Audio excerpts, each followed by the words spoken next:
This episode of the Grand Rising Show was brought to you by Auchtoctones Assembly, where the real work gets done. Auchtoctones Assembly is a gathering of the minds that do the work.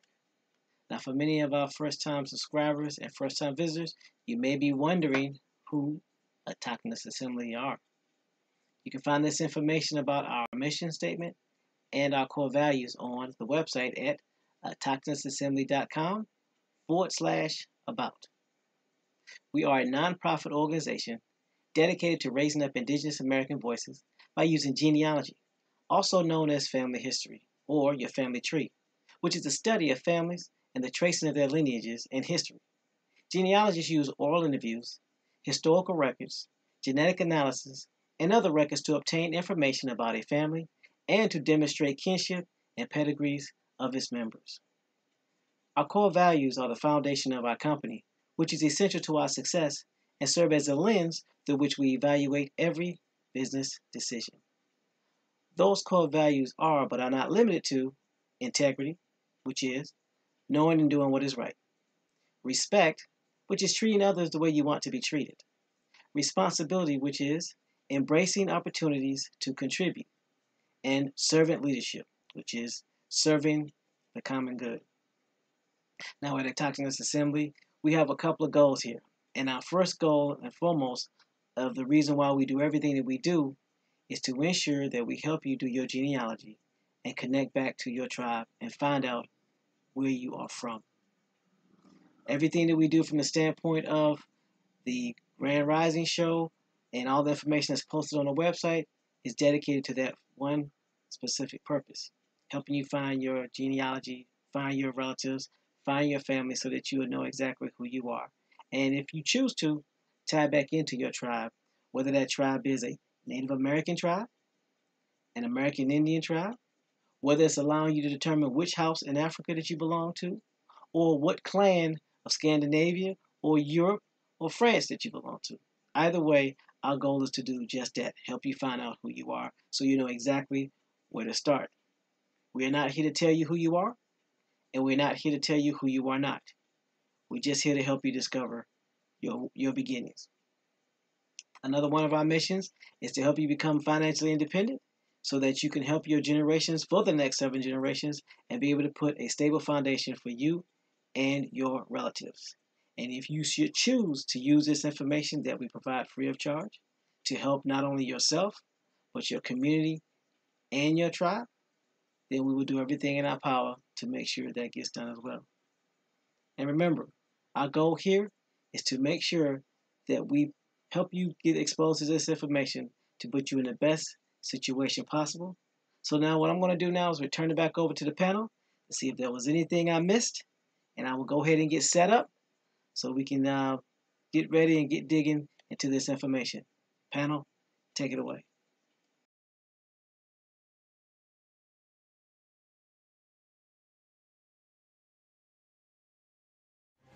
Warning, warning, warning.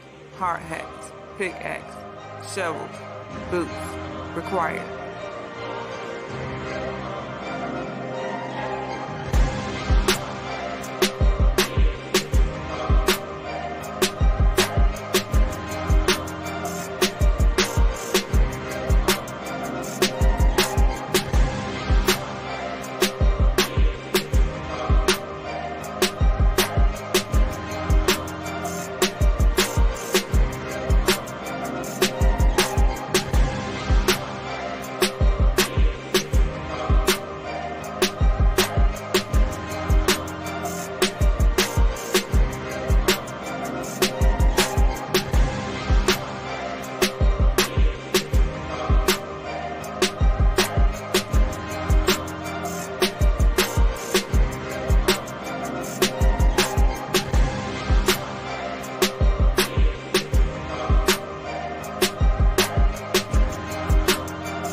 Like Grand now, Rising, why didn't you even do Grand the countdown? Rising.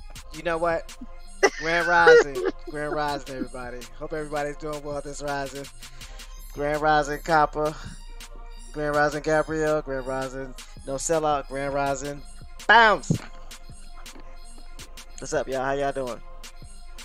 Grand Rising. Grand Rising.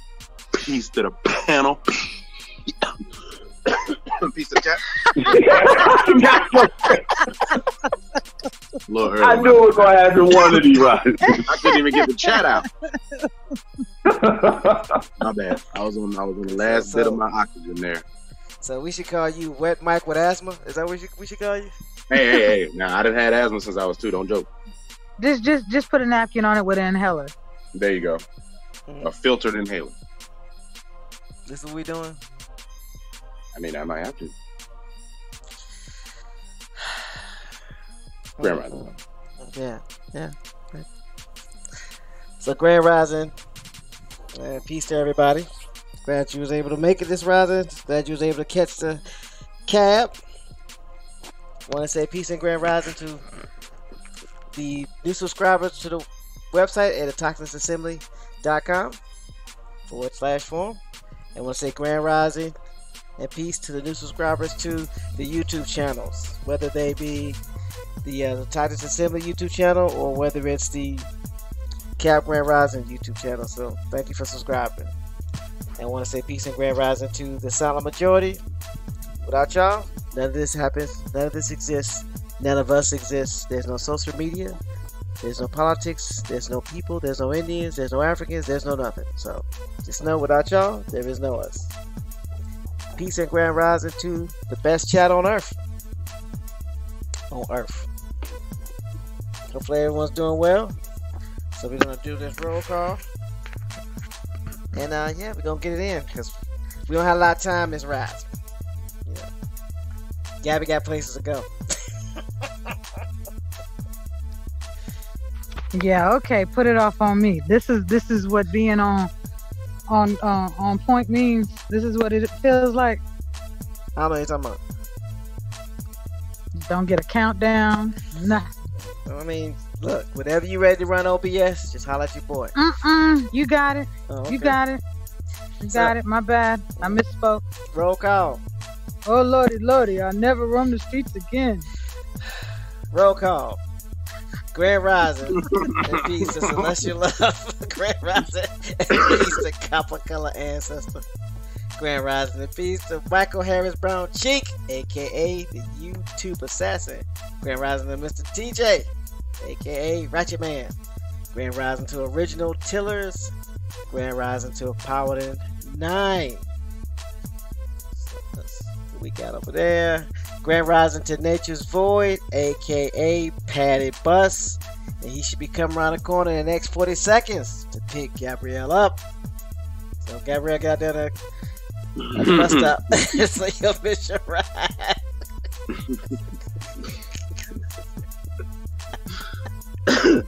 I ain't laughing. That wasn't that funny. Yes, it was. It is No, a it beautiful. wasn't. It wasn't that funny. I don't have to take this. I'm going. Anyway. So, Anyways, coming too, not just the so's.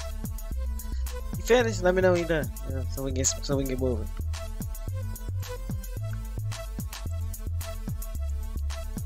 Okay, I'm done. Oh, thank you. Appreciate you. Let's go ahead and hit this clock so we can talk about what we're going to talk about. Did y'all get the link that I put in chat about what we was going to discuss? Yes. Thanks, Gabrielle. What about everybody else? Me You asked the answering. question. No, you can't. That was the most. That was the most aggressive yes I think I've ever heard. Yes. Oh no! Wait. Okay, so that I didn't mean to say it like that. Yes, you did, but it's okay. Go ahead. What you No, got? I didn't. What's your question? That wasn't a question. That was an answer. You said you had a question. You said, "Can I ask a question?" Go ahead, ask your question. I don't remember saying that.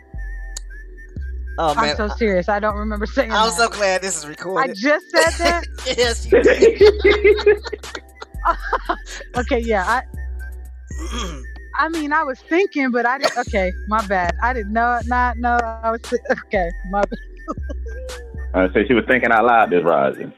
Really?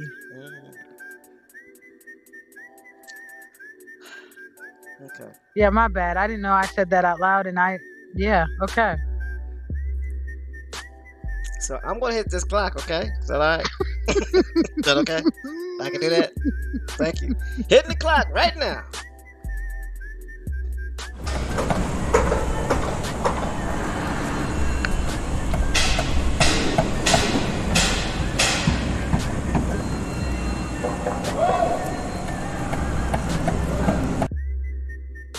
Hey, Gabby, you're right outside. Nature's voice said it's about that time, Gabby.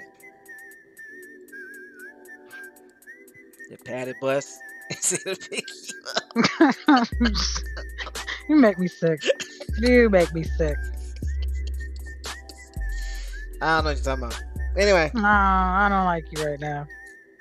It's okay. You're consistent, so it's all right. I don't like you. Mm-hmm. So, yesterday we finished up with the HUD Section.3 1968 frequently asked questions, which was questions and answers.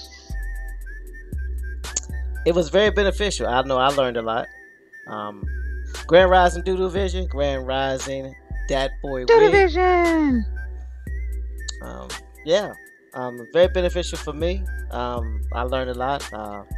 Hopefully everybody else did as well. What'd you learn, TMH? That when you don't make Gabby read, she ends up jumping through a whole bunch of windows, and yeah, it's hard to bring her back because you got to pull through about 12 windows. Because she started clicking. Yeah, it's a clickorama. It's a click-tastrophe. You want to know what else I learned? No? Okay.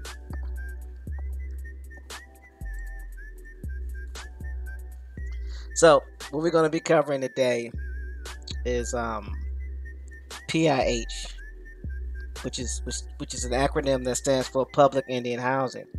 And they talk about, because HUD stands for Housing and Urban Development. So I wanted to take a journey with you about the definition of urban and what an urban Indian is. And then we can look at PIH and some of the offices so we can find out who does what, who's responsible for what. So, and as the panel sees fit, chime in so they can do what they do. So I'm going to start putting the links in the chat. First one we're going to discuss is urban.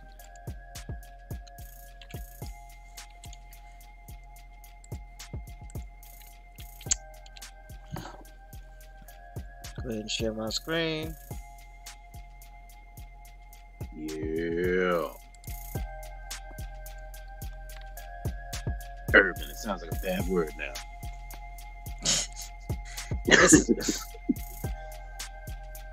So, urban means related to cities. In that sense, the term may refer to urban area, geographical area distinct from rural areas.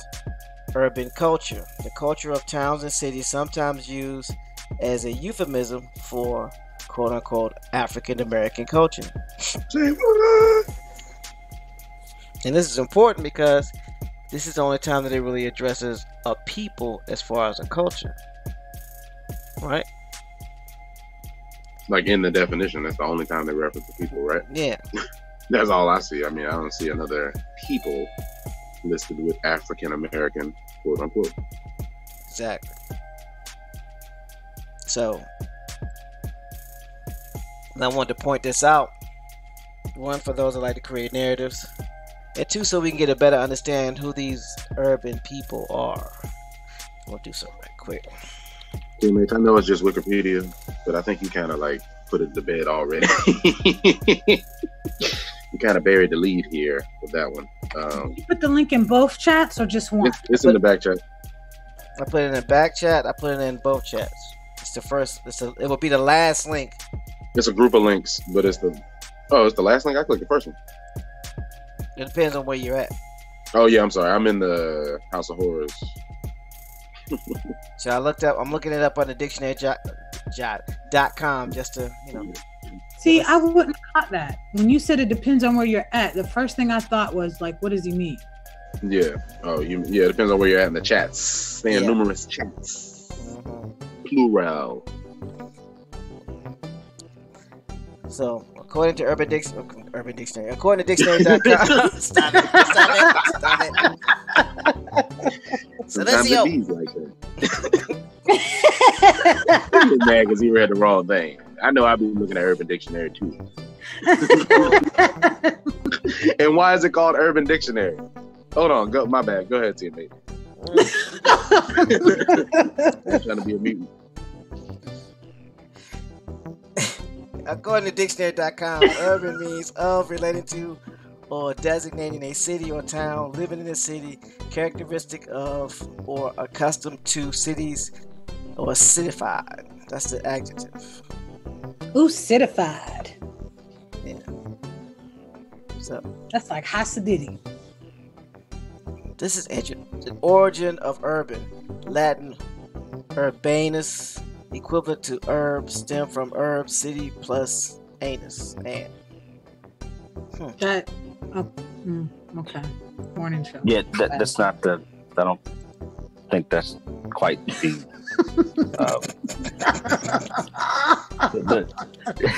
The context sounds a little different than.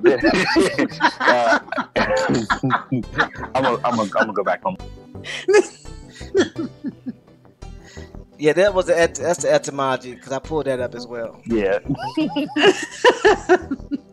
I'm sorry. I know people's heads went there, so I nothing. So it says, this is the etymology. It says, urban, adjective, characteristic of city life pertaining to cities or towns, 1610s, but rare before 1830s. From Latin urbanus, of or pertaining to a city or city life in Rome. Interesting. Also in city fashion, polished, refined, cultivated, courteous, but also sometimes witty, fastidious, bold, impudent as a noun, city dweller from urbs, genitive, urbis, city walled, town, a word of unknown origin. And we know what that means. They can't tell you where it's from. It's from us. The word gradually merged into this sense as urbane, became restricted to manners and styles of expression. In late 20th century, American English gradually acquiring a suggestion of African American. Urban renewal, euphemistic for slum clearance, is attested from 1955 American English. Urban sprawl recorded by 1958, urban legend attested by 1980. So basically, in the late 20th century, it says American English gradually acquiring a suggestion of African American. So they are implying that urban means the people of the people taking on the African American culture. And why do I say that? Because if we look here where it says urban culture, the culture of towns and cities sometimes used as a euphemism of or for African American culture. So if that's the case, this is basically telling us that urban is implying African Americans, people that are taking on the African American culture. Now, why am I spending so much time on this? Because culture is a way of life. It's a way of expression. It's what people do. It's not a race. And it's interesting that we didn't inherit this culture or have the ability to inherit this culture until 2000. I got a question. What's the question, Gabrielle? So, can I ask it? I said, what's the question? Okay, I just heard the tone. Wasn't sure what that was. Okay, so when where it says urban culture is the culture of towns and cities, but before reading the definitions that they have to the link, the cultures in towns and cities sometimes used as a euphemism of African American culture. Should we be thinking Iberian Peninsula culture? No. It's exactly what they told you. African American, which is a created culture, a created concept. There's only one African American. Well, Okay. they only talk about one. You have to remember that the whole African American is created. The whole Right. concept of what an African American is created. It has no attachment to no landmass. As a matter of fact, it doesn't even count from people from the landmass of Africa, because wouldn't they be Ghanaian It's American? just another descriptive term for Indians. They telling you that, just like urban, another descriptive term for you. So Y'all they're hear that? creating. I'm sorry. Go ahead. No, just there's something worth repeating. So basically, they're pushing a created culture. They're not pushing it. No. We It's are there. pushing We are it. accepting it. Yeah. No, it's there. we are pushing it. We are running with it. We are spreading it around the world. Again, this culture that you call black or African American isn't ours. It was created and we ran with it. Gotcha. You couldn't be African American until 2000. So how is this yours? Right. Exactly. James So- Flames, do the vision. Going on. What's going on, brother? Go ahead. 976. I'm coming through little staticky like AM radio, but I'm fighting these showers. I'm about to head into the lab here. But they, like you said, they took a descriptive term for us and planted it on this invented culture. Because when you read the definition about the 1950s, how can that be the case when the National Urban League was created in the early 1900s? We're looking at 1905 is when it was called the Urban League. So how could urban be used in 1950? It used our term as Indians, because then we were Negroes, and called it the Urban League. It was a national league it was a national league for women, for Negro women, that became the Urban League. Don't let the smooth taste fool you. That's why you said, Brother Thomas, that any word of origin, unknown origin, you know it came from us. No doubt about it. Come on, son. Don't let them fool you, because they didn't have cities like we had cities in the Americas. Cities. They keep finding these metropolitan areas. I yield the mic.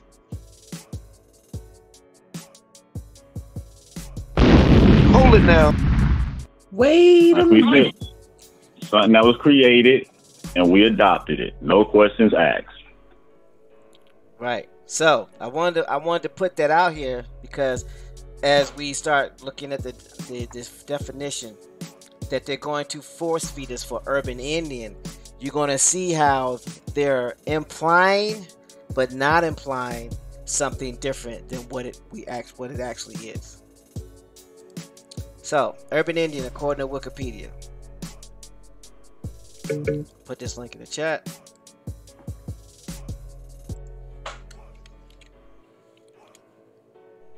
Grand Rising Feather Dragon. You know the link you gave us, you put in the chat? What about it? Do you see the picture that's rotating back and forth at the top? I don't see a picture rotating.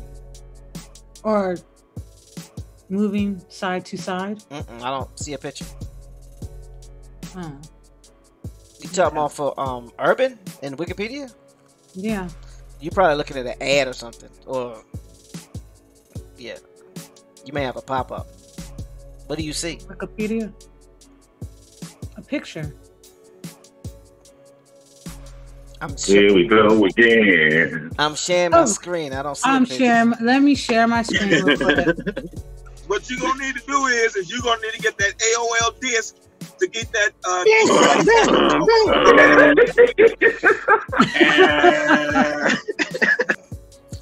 You got mail. You got mail. Yeah, hold on. Hold on. You got pop-up video going on up in this camp. Pop-up video. Oh man, somebody bring back the 90s. Yeah, yours is different than mine. Hold on, I'm gonna be able to set the screen right quick. Yearns. What is that? Is that just something that Wikipedia do? What is that? I don't even want to look the way y'all talking. Nope, can't make me. Nope. Ain't nobody doing that. Hold on. Where's my?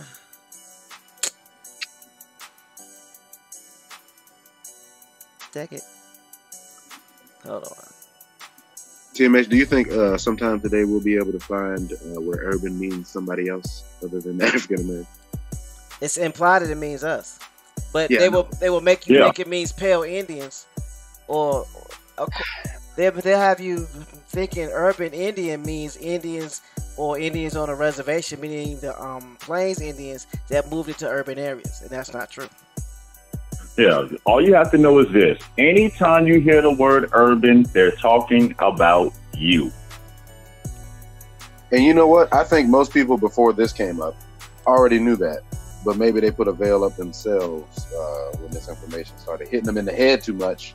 But yeah, this is not to be funny, I have never been in an all European neighborhood and they called it urban community center or urban centers. Never. They don't take on the same name in their areas. It's only in our areas that take on that name. Okay, I got a question. Okay, well, I'm gonna call you Gabby Jr. Go ahead. What is suburban? Suburban. Suburban? You suburban. Like suburbia? Yeah, basically it's a sub part of. It's a part to where you have people that's above urban mixing in, because most of your suburbia areas are more mixed in with people that's just above the so-called line.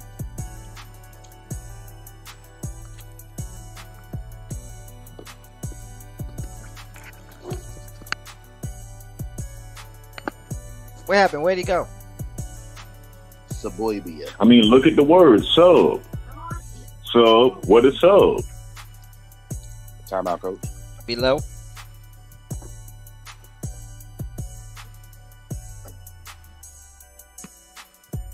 But the way they break it down is like on the outskirts of the cities. Suburban. Subtract the urban. There you go. Subtract us. Oh man, that's messed up. And that's when they created So when you go to suburbia, think about it. When you go to suburbia, who you don't see. Exactly. I have to sit on the sidewalk and handcuffed just for walking through. You don't see police stations in suburban. Man, yes. The name telling you what it is. They subtracted you from this area. Yeah. So this picture. What I mean, you asked if we saw the picture. We didn't see the picture. So okay, see it now? Yeah, I see it. So how it keeps going back and forth, and I just realized everything that it has in it. It just caught my eye. They got the, what is that? The Roman arena next to pyramids and Eiffel Towers. I think that's Martin Luther King down and below in the front, and flags, and then it goes to, I guess it's depicting different things across the world, and then it goes to space on the left-hand side when it goes all the way to the end. That's how you feel? Okay. I had to move it because I was sharing it. Don't do that. It's not about you. It's all about me. Don't do that. Okay. Hold on, who is that? Is that Maya? Who is it? That was my. Okay, so I'm being creeped out right now. I'm gonna share something in the back chat. All right, now we got Frick and Frack over there. How you mean? So that was the definition of urban. Now you understand, have a better understanding of what urban means. Urban Dictionary, you know what that means. That pertains to us. So, urban Indians.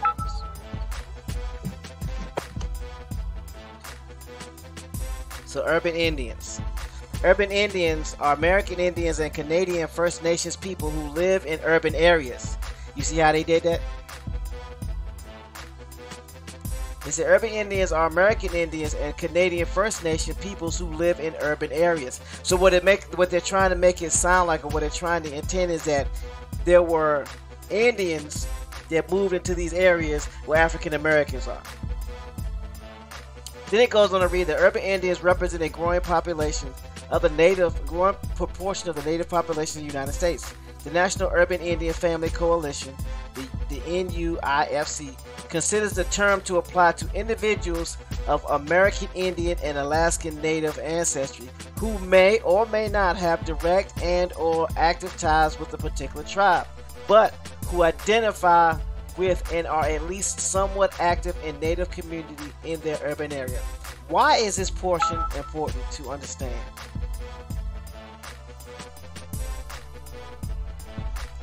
I'm gonna read it again. Because you have the option to self-identify in the census, right? So it reads, American Indians. It says the NUIFC considers the term to apply to individuals of American Indian and Alaska Native ancestry who may or may not have direct and or active ties with a particular tribe, but who identify with and are at least somewhat active in the Native community in their urban area. What are the two key things that we see? Well, what are the two key things that you see that stick out that would separate most urban Indians who classify themselves as African Americans?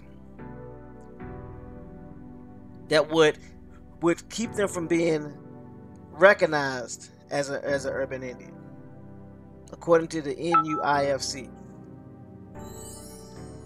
First thing is, it says they identify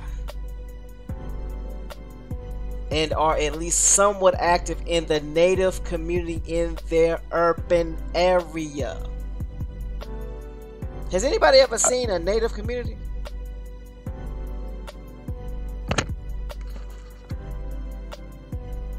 Based off of the way they want to paint this picture.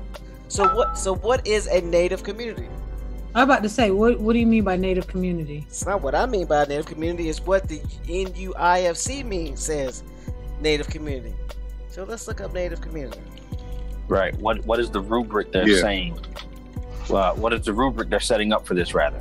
And I would like to take this moment to put a pin in where the conversation ended yesterday about being silent about who we are and what we're doing. This will be important when it comes to this. I got another question. Is what is happening now? Is this more of a, I guess, another a more modernized forced migration, and maybe not forced, but is this another migration? Is this like another kind of Trail of Tears, another type of Oklahoma? Like you? No, it's exactly what Copper said. This is the consequences because we were silent. Nothing more, nothing less. Okay. Cause and effect.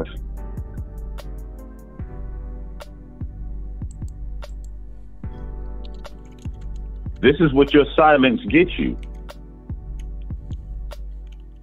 Somebody else naming you, somebody else labeling you, somebody else telling you where you can and can't live. This is what silence gets you. Why does it keep going back over here? Do this. Grand Rising Mike Easton, *6 to come off mute.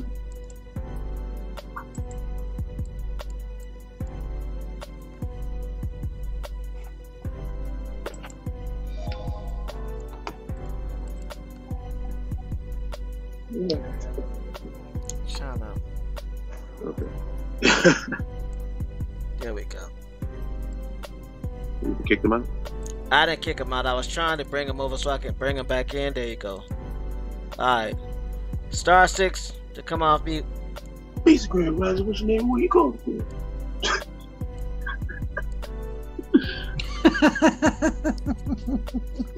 Hit *6. You know what the sign is. Mike Eason. I am not doing that. Peace, Grand Rising. What's your name? What you calling from? And that raspy voice. Well, we know it's Mike Eason. What up, Mike? Grand Rising. What's up, y'all? How you Hey, doing? I just wanted to doing good, y'all. Grand Rising, y'all. Grand Rising. I just wanted to tell y'all the story. Actually, it just happened to me yesterday, right? So I'm sitting here, I'm walking the dog, walking through the neighborhood, and actually doing what y'all do. I'm just looking at little property spots for the little, for the little farming joint. And I'm like, all right, there's some nice little spots over here. So I see this one of our elders. She walking up the street, and she asked me for a light because she was smoking a cigarette, and I happen to have a light on. So now, I'm talking to her, and I look at her, I said, hey, Ma, you Cherokee, huh? Or I was like, you Cherokee, huh? And she looked at me with, like, bright eyes, right? And she got to be, like, 68, close to 70.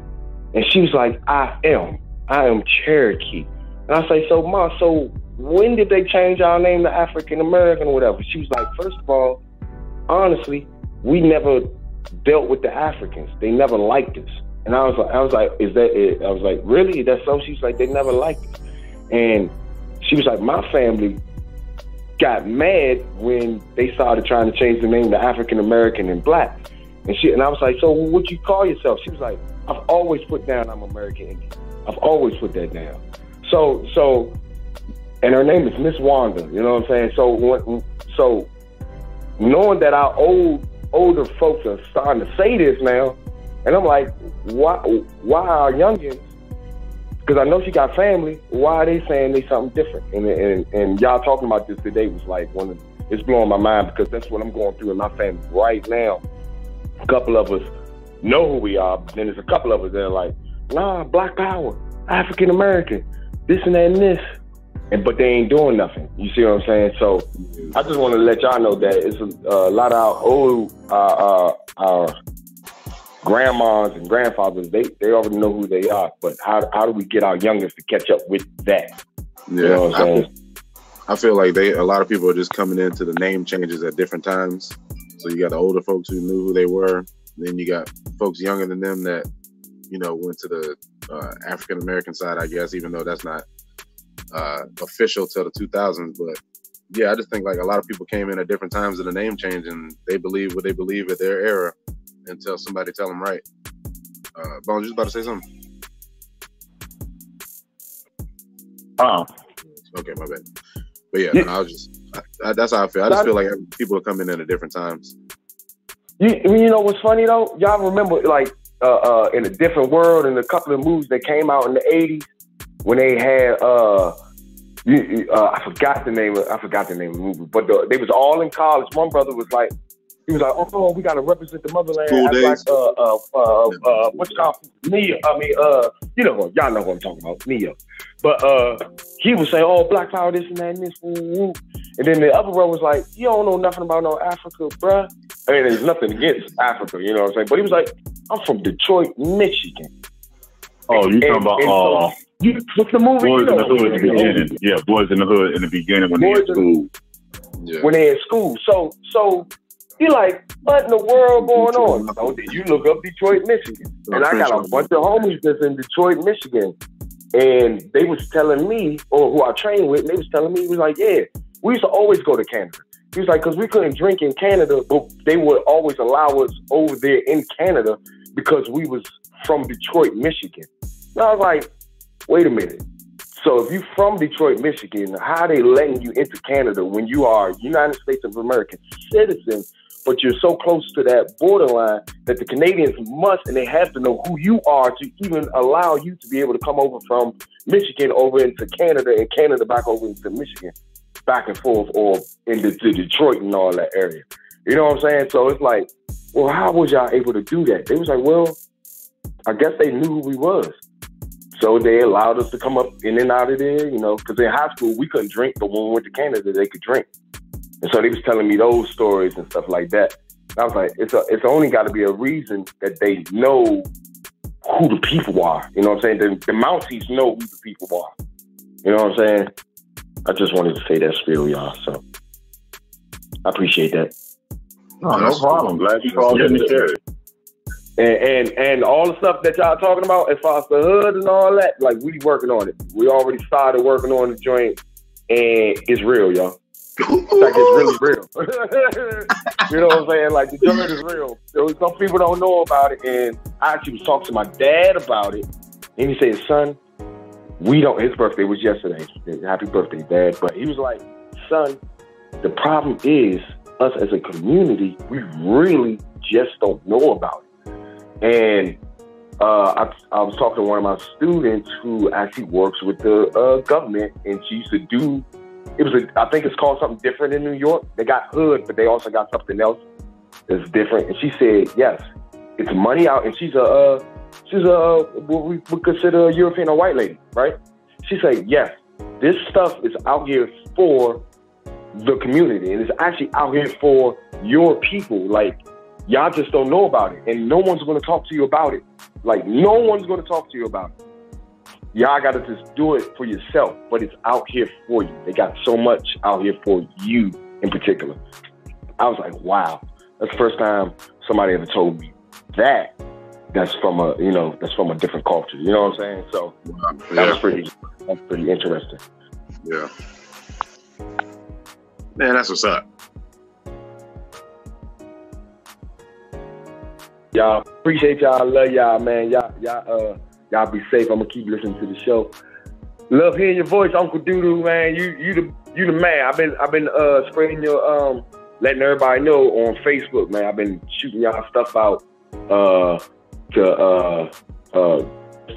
get people to follow the Cab Grand Rising show. So I'm gonna let y'all know that now. I've been putting it out there on my Facebook and on Instagram. So y'all should be getting new followers from on this side. You hear me? No problem. Appreciate that again. Yeah. Appreciate y'all. Peace. Like we're gonna keep saying, this is our house, not just ours. Our house, the American Indian. Hey, excuse me. Exactly. This is our house for the peoples. So, at the end of the day, what it really boils down to is understanding these terminologies and these definitions that they have for us, if you know what I mean. So that's why I wanted to point that out. And so a native community in the urban area is basically letting everybody know who you are. Because if we're not letting people know who we are, then we don't exist. We're not recognized. Does that make sense or no? Perfect. So just yeah. So then it goes on to read, as defined by the NUIFC, urban Indians may variously be permitted permanent residents, including long-term residents, forced residents, or medium and short-term visitors. Long-term residents are those who have been in a city for multiple generations. Y'all see that?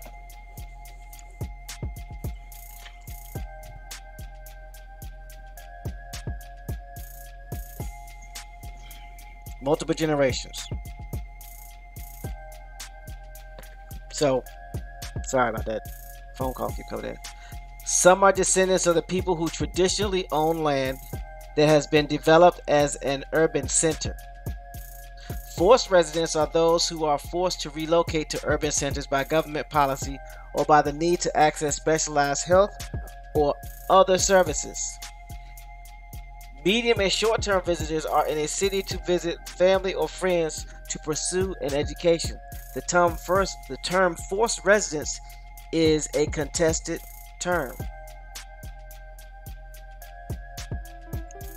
So, what y'all think about that right quick?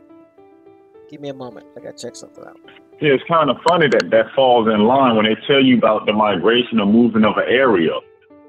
And if you study American history, there's this thing called the Great Migration that deals with the northward migration of black, where it was over 6 million of us left the South and went to the cities, where it tells you 6 million out of the rural South United States to the urban Northeast, Midwest, and West that occurred between 1916 and 1970.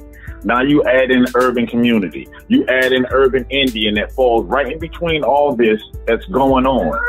Again, who do you think they're talking about?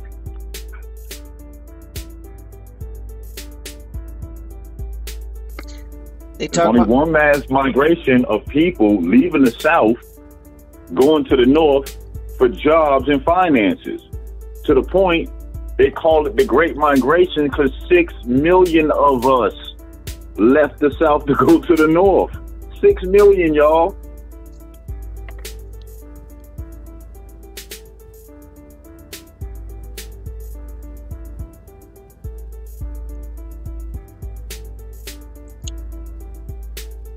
$6 million people. That's a lot of people, right? If you think about it.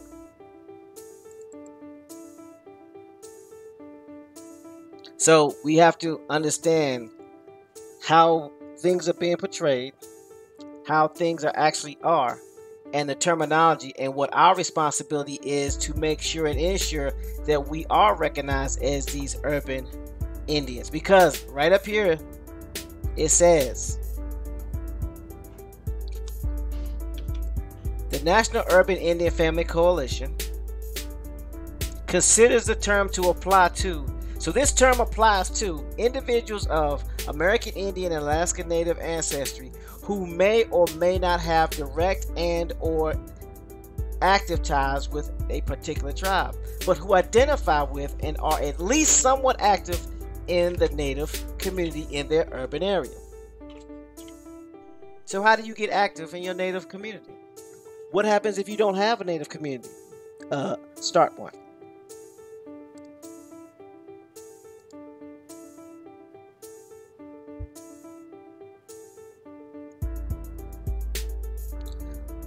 The number of American Indians living in urban settings accelerated in the 1950s and 1960s because of an Indian termination policy of the era, which encouraged Native people to leave their reservations. During that period, the Bureau of Indian Affairs also developed a relocation program that encouraged American Indians to move to urban areas. While Native people were not forced to move, the BIA has been criticized for promoting unduly optimistic portrayals of life in urban areas.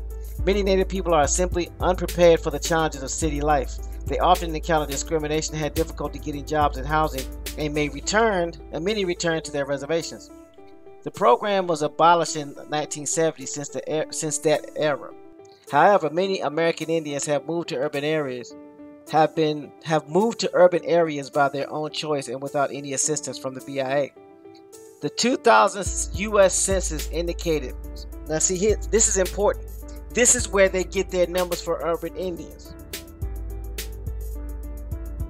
The 2000 U.S. Census indicated that 67% of Native Americans lived in urban areas, and by 2010 census, the percentage of urban Native people had grown to 71%.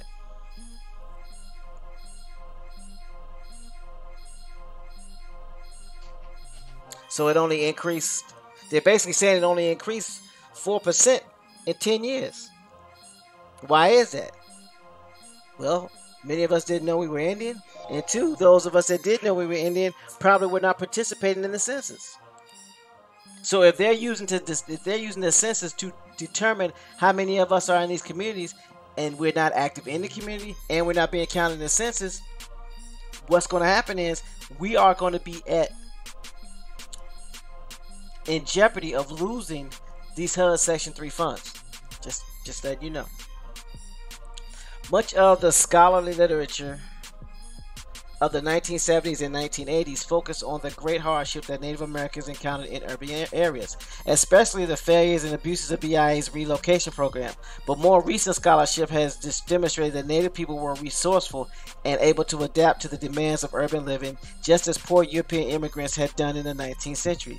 This scholarship is represented by James LeGrand's Indian Metropolis, John Weeble, Orlando's Indian Country, LA, the Shawnee Sack and Fox Seminole Muskogee Creek scholar Donald Fixico's Urban Indian Experience in America regarding prior negative stereotypes about adjusting Native scholar Fixico has stated, this downtrodden image does not accurately portray urban Indians, particularly in the 1990s, when at least 3 generations have survived the relocation years in the 1950s and 1960s. Now remember, Bones is talking about the relocation in the 50s, right? You basically talking about over 6 million people got relocated to these urban areas. But they're only making reference, and I'm saying this editorial is only making reference to the Indians that came off the reservations. The early image represents the urban Indian population to an unfortunate degree, since many Indian citizens in cities hold professional positions, are members of the middle class in America. Charles Wilkinson, a legal scholar and author of Blood Struggle, has stated, relocation fell into a disfavor because of the corrosion and ineffectiveness, but one bright light began to shine years later. Although relocation provided few benefits to the people, it directly served many of their children. Many of their children having grown up in the cities, helped build the Indian professional middle class, which played a central role in revitalizing Indian life in the latter part of the 20th century. Then it goes on to say, Wilma Mankiller, former principal chief of the Cherokee Nation, is a good example of the Indian professional middle class raised in the urban area. Mankiller relocated with her parents in the 1950s to the San Francisco Bay Area. Her status in her autobiography, we were not forced to do anything. Our poverty had promoted the move. In 1955, my father first started talking to the Bureau of Indian Affairs officials about the various forms of assistance for Cherokees. Relocation was a possibility. Relocation was difficult for the young Wilma, but she later attended San Francisco State College and learned techniques of community organization in the political climate of the Bay Area in the 1970s. She took these skills back to the Cherokee Nation in Oklahoma and has assisted with the revitalization there. Now, Grand Rising Powhatan. Now here's the funny thing. They talked about these urban Indians in reference to the immigrant counterparts. But you know who one group of people they haven't talked about yet? The so-called African Americans who's supposed to be living in these urban communities with them. So, go ahead. In 1970. Where you at and where you reading from? Where you reading from? My house, reading from my computer. Okay, specifically what link?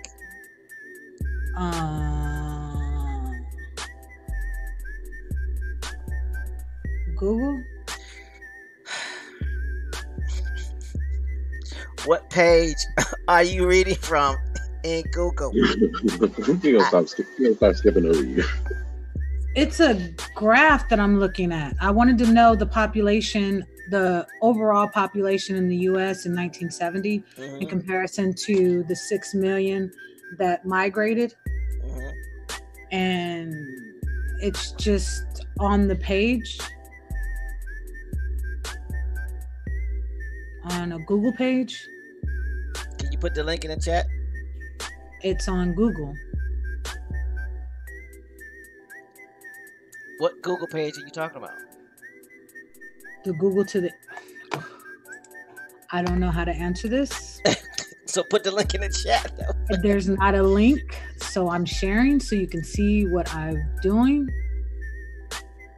I Googled U.S. population in 1970, and it populated different links, but there's a graph here. And when I scrolled my cursor over it, it moved. So I don't know how that's a link. If you clicked on what it looks like, it's connected to right above that, or what's below it that says the U.S. population 1940 through 2010 census. But it's also connected to what's on the left, where it says related statistics, population elsewhere. So like when I move my cursor over this graph, it affects the numbers that's to the to the right. So what's the question? It wasn't a question. It was in 1970. In 1970, in the United States, it's saying it was 205.1 million. Mm-hmm. But if you look where to the right, where it shows California, 19.97 million. It's, if you look on the graph that's above and the graph to the right, where it shows Mexico, in 1970, it shows Mexico 15.03 million. And then in California, where it shows 19.97 million in 1970, then you see the numbers change with California, Mexico, United States population and all that. I thought that was very interesting how the numbers in China, California, Canada, United Kingdom, Mexico, United States, they all affect each other. You can see the increase in one place and decrease in another. Okay. That's all. I'm unsharing now.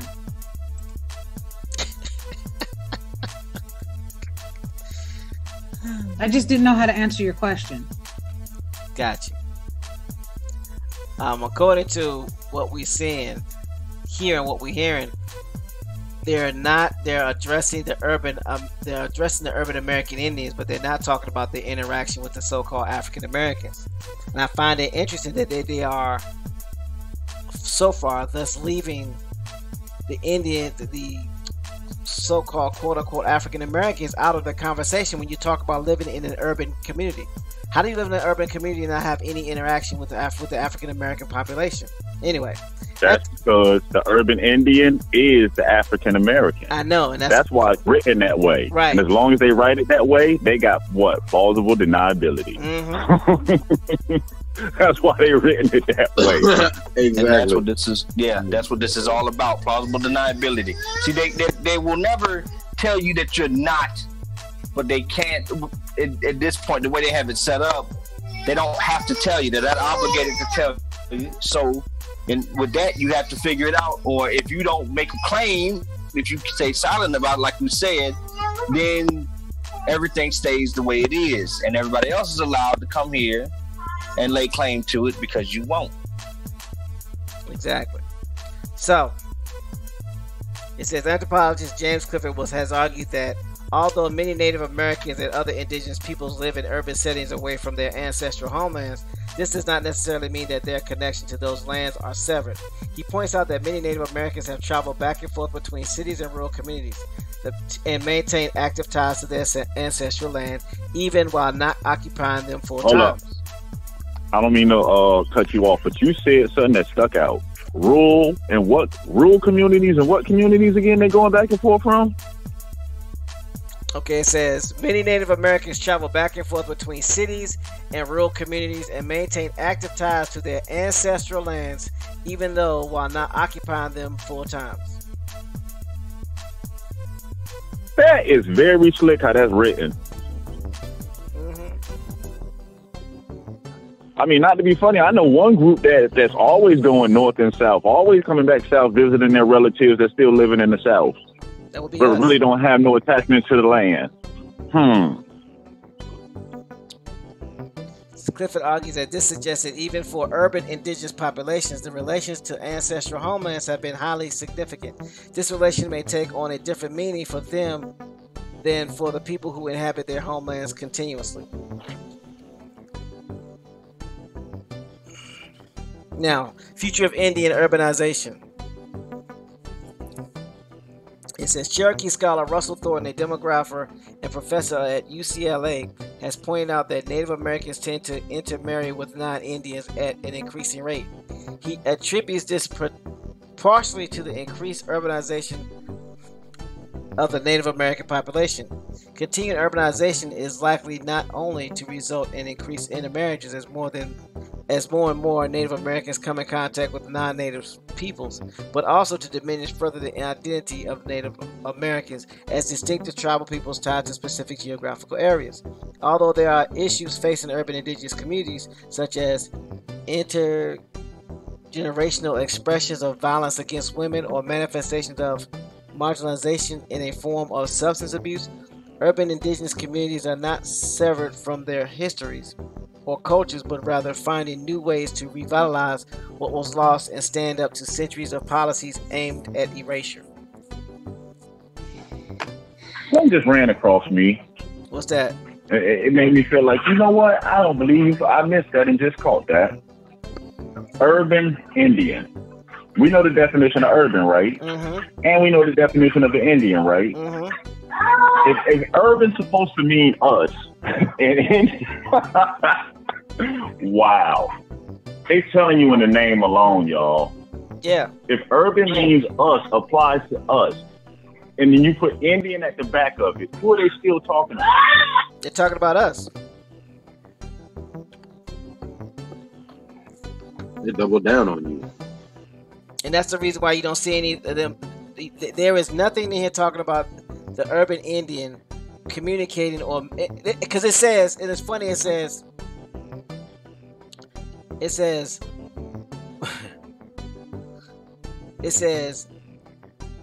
Native Americans tend to intermarry with non-Indians at an increasing rate. He attributes this partially to the increased urbanization of the Native American population. Continued urbanization is likely not only to result in increased intermarriages as more and more Native Americans come in contact with non-Native peoples, but also to diminish further the identity of Native Americans as distinctive tribal peoples tied to specific geographical areas.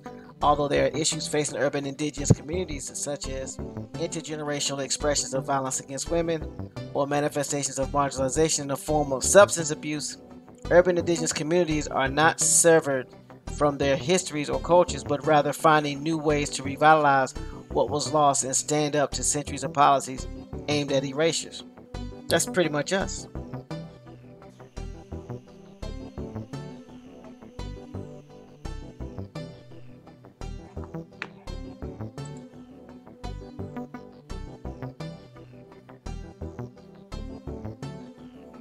So now it talks about illnesses. 54% higher rates of diabetes. 126% higher rates of liver disease and cirrhosis. 178% higher rates of alcohol-related deaths. Poverty rate. Why do them numbers sound familiar to the same numbers that's applied to the so-called African American? Because they are the same numbers. Why is it? Same people. Diabetes, alcoholism, high blood pressure.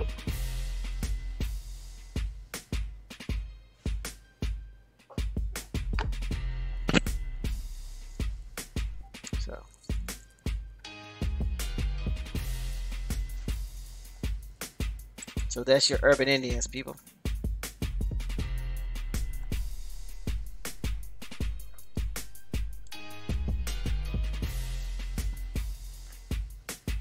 So I'm putting in a link. And it's kind of funny to tell you about the migration of the Indian into the urban area. But the only recorded mass migration of people going into these cities that they call urban now is us. 6 million of us between the 1900s, to 1970, 1916 to 1970. 6 million of us. I think that number was more than that. Yeah, they're saying at least 6 million. 6 million is the at least. I just pulled something with the census that says 8.8 million. Yeah, that's why they say at least, meaning it's no lower than 6 million, but it can be way more. Okay.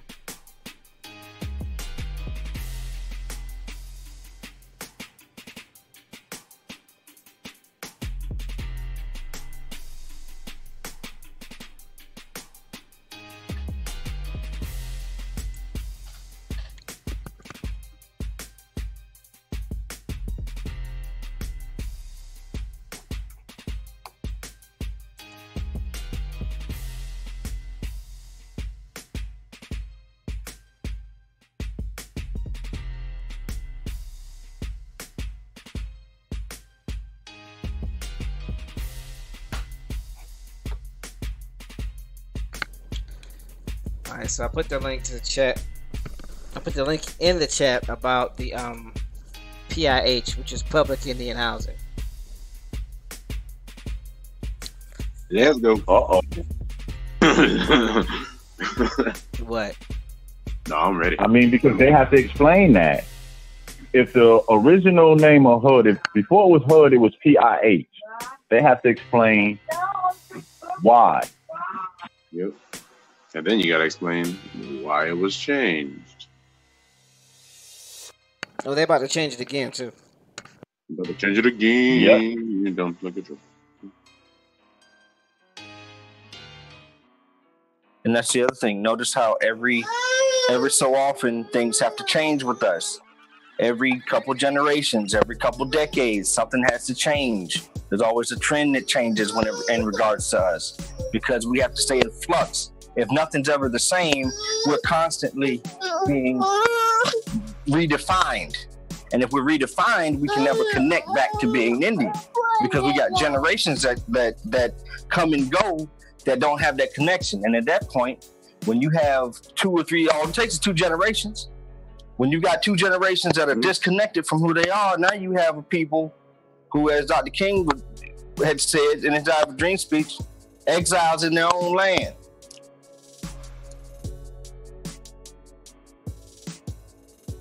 Yep.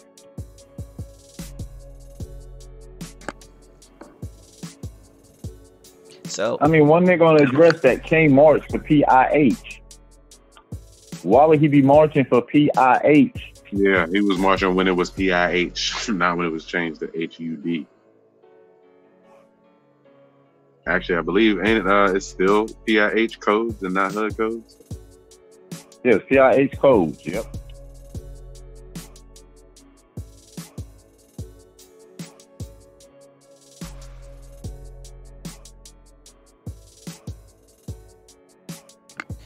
that's very interesting. I mean, he definitely wasn't marching for no African Americans. Yeah, you don't hear African being referenced in any of the things he was talking about.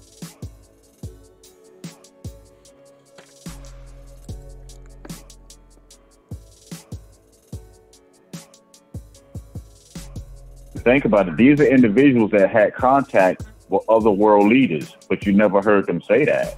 That, oh yeah, we Africans. We were taken from Africa.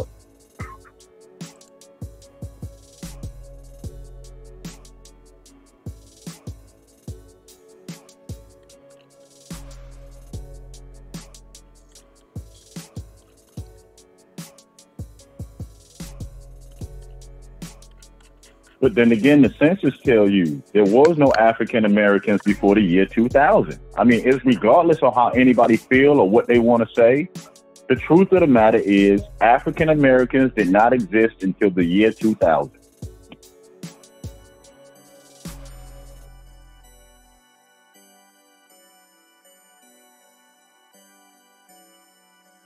Look it up.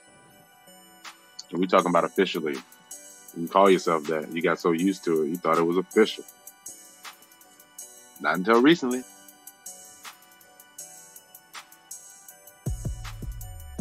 Shout out to Jesse in the gang. Mr. TJ says, urban Indian to urban, all in our face. Well, that's the thing. They don't want us to connect anything. But they can't blatantly say that you're not Indian. But they do have their minions, or the people that's keeping the oath, telling us that we're not Indian.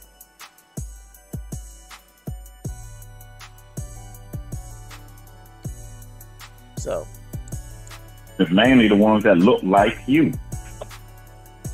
exactly.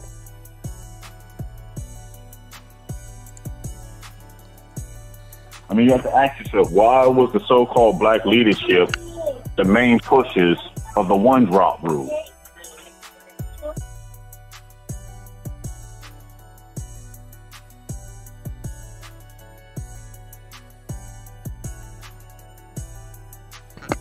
That's a good question, and I don't know if James is still. James, he must have left. Yeah, he left. because I'm sure he could probably be able to tell us, because there's an agenda. Because all it does is create separatism. And they wanted us to separate. Woo. From my identity. Wasn't that the Indian agent's job, the superintendent, his job to get us to be more European? It was.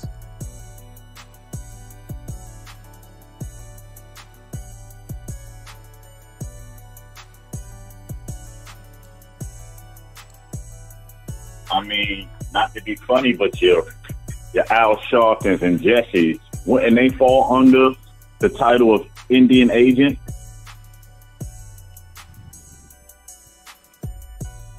Most definitely. Most definitely.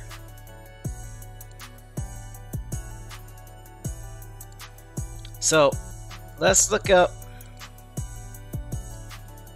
PIH office divisions and centers. Office of Budget and Financial Management. This lets you know what these people actually do. Develops, presents, and executes the programs and administrative budget which support public Indian housing requirements. You have the Office of Deputy Assistant Secretary for Field Operations.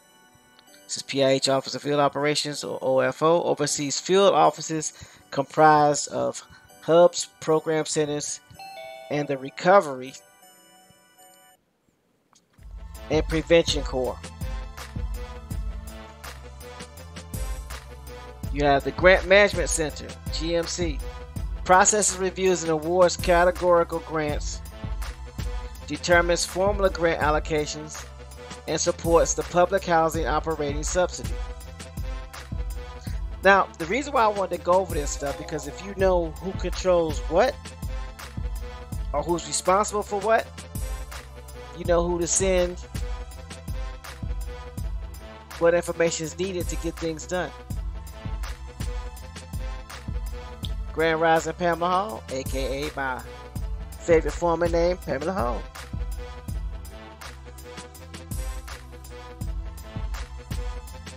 The Office of the Deputy Assistant Secretary for Native American Programs. It ensures that safe, decent, and affordable housing is available to Native American families, creates economic opportunities for tribes and Indian housing residents, assists tribes in the formulation of plans and strategies for community development, and ensures fiscal integrity in the operation of the programs. Now, here's the thing. You do not have to be a part of a federal or a state recognized tribe to be acknowledged as a tribe, and in turn benefit from these programs.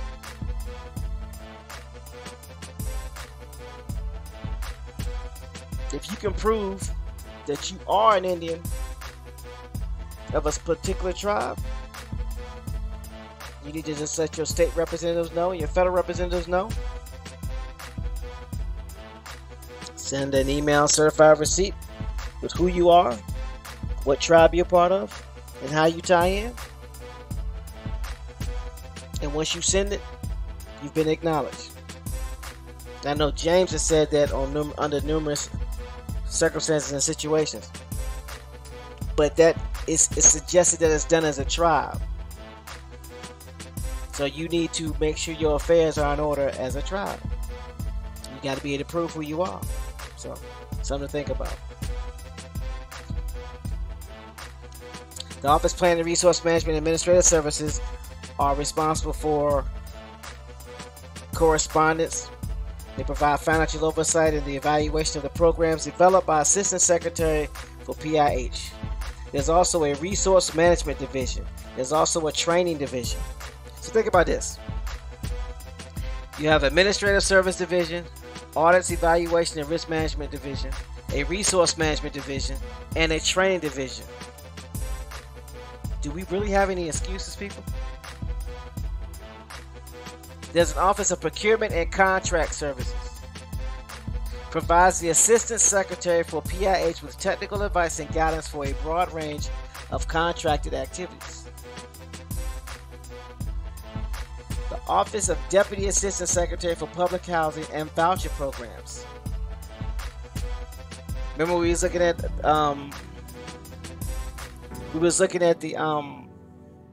the lawsuit that happened in Norfolk, Virginia, and they was talking about the housing voucher programs.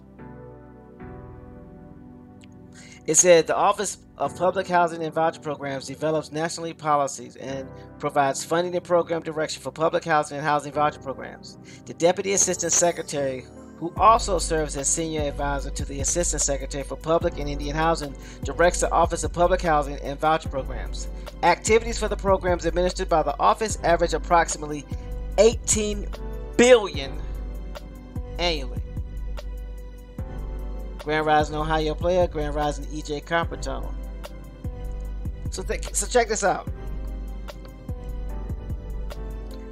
This is just a voucher program.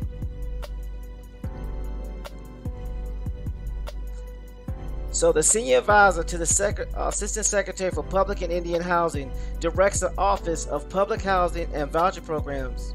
Activities for the programs administered by the office averages approximately $18 billion annually. This is one program.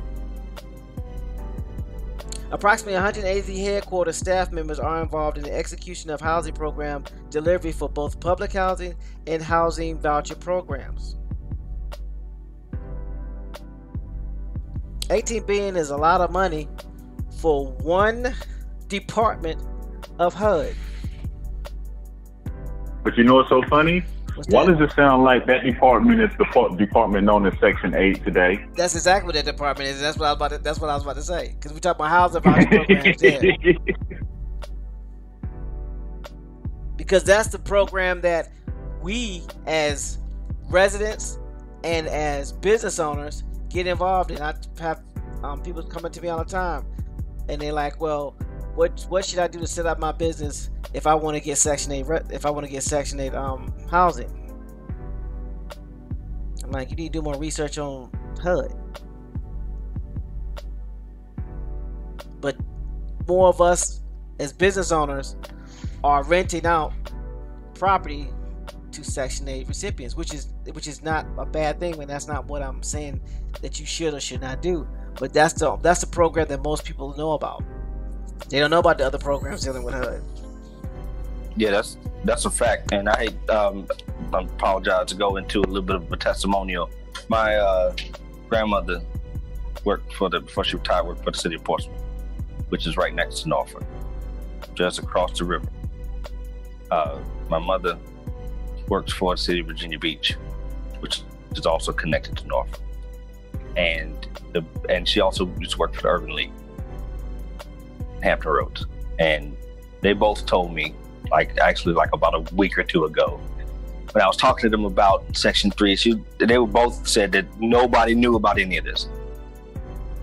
Even the people that worked for the city, multiple cities in this area, in Southeast Virginia, and that most of these people did not. They only knew about Section 8, and while there were funds for Section 8, there weren't nearly as much in funds for people trying to take advantage of Section 8 as there were people that were lining up for it. So there was a huge waiting list. My mom bought a townhouse in Virginia Beach in the 90s, and she was saying that there was a waiting list because there were so many people that were trying to get in on that, and they didn't have the funds for it because they were in other places. But nobody knew about the other sections that existed outside of Section 8. And if nobody knows about it, you have droves of people who are citizens of that state that are not that have this funding set aside for them. Again, everything's already been provisioned, but they don't know about it, so they don't take advantage of it. That's why this is also why this is important.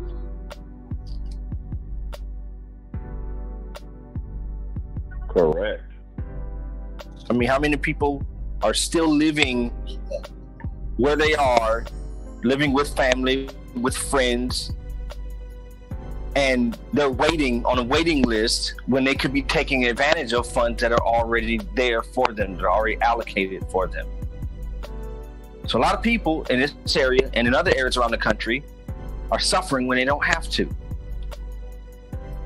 I just wanted to make what Brother Thomas and the panel here is saying real for you guys, because this isn't just us going through documents and links on government websites. This is what's happening to real people right now. This is why when you look around, you talk to relatives, you talk to friends when they're suffering, when they're worried about how the bills are going to get paid, when they're worried about how they're going to get enough money together to eat and feed the children.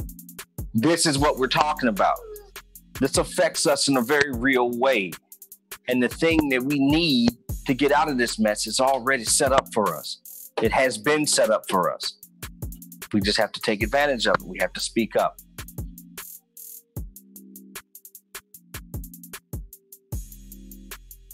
And you bring up something that's very important.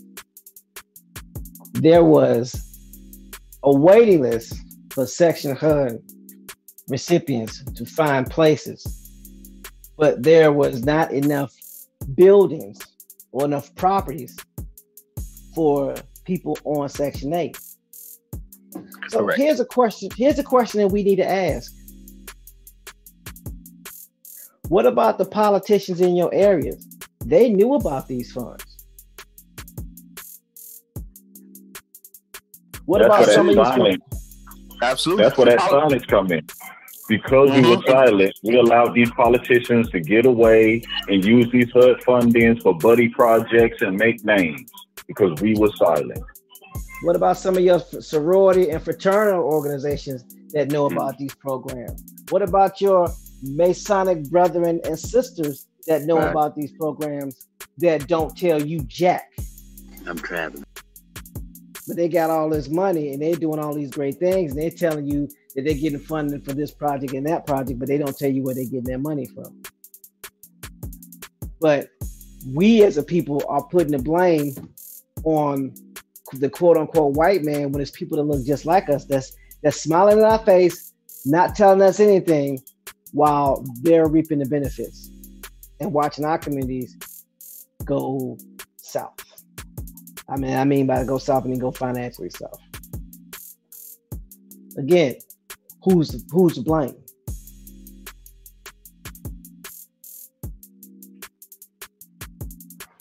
Exactly. You would think. Go ahead, Copper. Oh, no, I was just going to agree with that. We hear privilege hurled around a lot, like epithets. But what is privilege? Because looking at this and looking at how this affects real people, it sounds like a lot of this privilege that we've been hearing about in the media, it's a scapegoat. It's all a scapegoat to get you to resent other people who are coming in here taking advantage of the same things that you have at your disposal. You have the ability to go and do the same thing everybody else is doing, but they cite privilege. So you stop thinking about the fact that these things are available to you, and you start resenting those other people who don't look like you, who may be in another tribe or whatever have you. And I don't mean a tribe as an Indian tribe. I'm talking about another tribe as in another group of people that have come here from somewhere else. You resent those people for what they have instead of trying to understand how they came here and got what they have. And it was slick how they did it. Again, we cannot escape that we are responsible. Let's go back down memory lane when we did have mom and pop stores in our communities. Who put them out of business? We did. Because we wanted to start buying all this name brand stuff. We wanted to be Europeans. We wanted to dress like them, idolize what they did. Took our money to them, taking it out of our communities. Rewind back to the 70s and 80s, relatives. We had more mom and pop stores then. Then all of a sudden you got Walmart. And where did we run to? Put our own businesses in our communities out of business. You want to know something I'm starting to realize? I'm starting to realize a lot of the church leaders are taking advantage of HUD programs. A lot of our community leaders like the Al Sharptons and the Jesse Jacksons were taking advantage of these communities, these programs, and not saying anything to anybody. Do some research. You'll find that I'm telling the truth.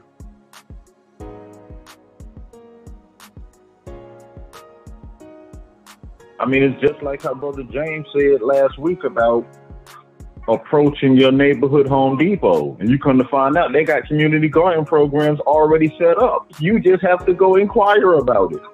That a lot of your local schools already had the funding and stuff set up. You just have to inquire about it. That's another thing. If your local schools already had that stuff set up, that means, now think about this. That means your school boards, not the people that are receiving the funds from the school boards, but the actual school board people that you vote for or that gets voted for. Why are they not saying anything? And we know why they're not saying anything. Because they're not even sending the money to the schools where they're supposed to go because they're pocketing that money. So if they pocketed that money, you know what else they pocketing? That's the thought.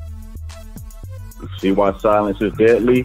And if we don't speak up about what is not going on in our communities, what resources are not being shown, if we're not participating in the census, telling them the American Indian, the urban Indian, yes, we are still here. If we're not speaking, this is what happens. How is anybody going to know that people in your local city, your local politicians, if they're violating the act and you don't never open your mouth to say anything, how do anybody know they're in violation of that act? Use Byron Allen for an example. If he never opens his mouth and speak up, if he never speaks up, how many people don't even know what he's fighting for is something that we all have access to right now?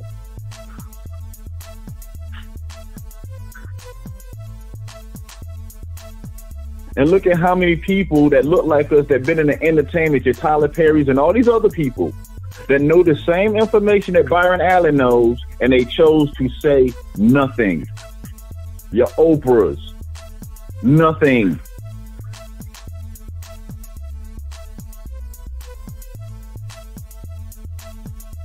Yeah, because these are the people. Go ahead, oh, go ahead. No, you go ahead. Oh no, I was just going to add a point to what Bones was saying. These are the same people now. Keep those faces in your head, because these are the same people that are selling to the Negro. The same way the so-called colonizer sells to the Negro. The same way the other people from other lands come here, they open up shops in your neighborhood, sell you junk, and leave with the money. They're doing the same thing, and they look like you.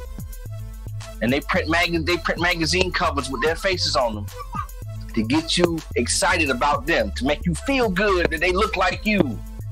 But you just get the consolation prize of a magazine cover or a nice picture of them on an article. You never get any of that success because you've been silent. And your silence has allowed them to go and get, because they know about it, but never tell you how they got it. It's always this nebulous idea of the American dream or hard work. And those things are valid in the sense of hard work can get you places and get you things that you're trying to get. But they never explain any of this. They never tell you quite how they did it. And that's by design. Okay, go ahead, Brother Thomas. It basically goes back to what you was talking about. All this information that's out here that we didn't know about, but we quick to blame the county, we quick to blame the state, we quick to blame the city. And I'm not saying that the city, county, state, the politicians don't have anything to blame, but you will find out that the people that are closest to you have there's just as much to blame, or just as much to blame, if not more so. That's a fact. Because they're choosing to be quiet.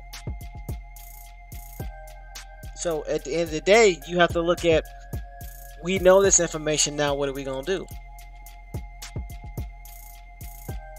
Because that's a real question, right? What are we going to do with this information? You know, my motto, put them all on blast. That sounds about right to me. Because if we don't do or let people know what's going on or what they have at their fingertips, yeah, we have some serious trouble. It's gonna be a long day, people.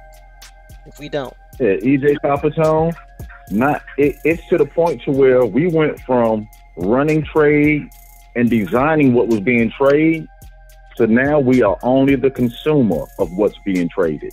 That's it. They have turned us into the consumer. Consume, consume, consume. And the problem with consumption is you're never putting anything away for tomorrow.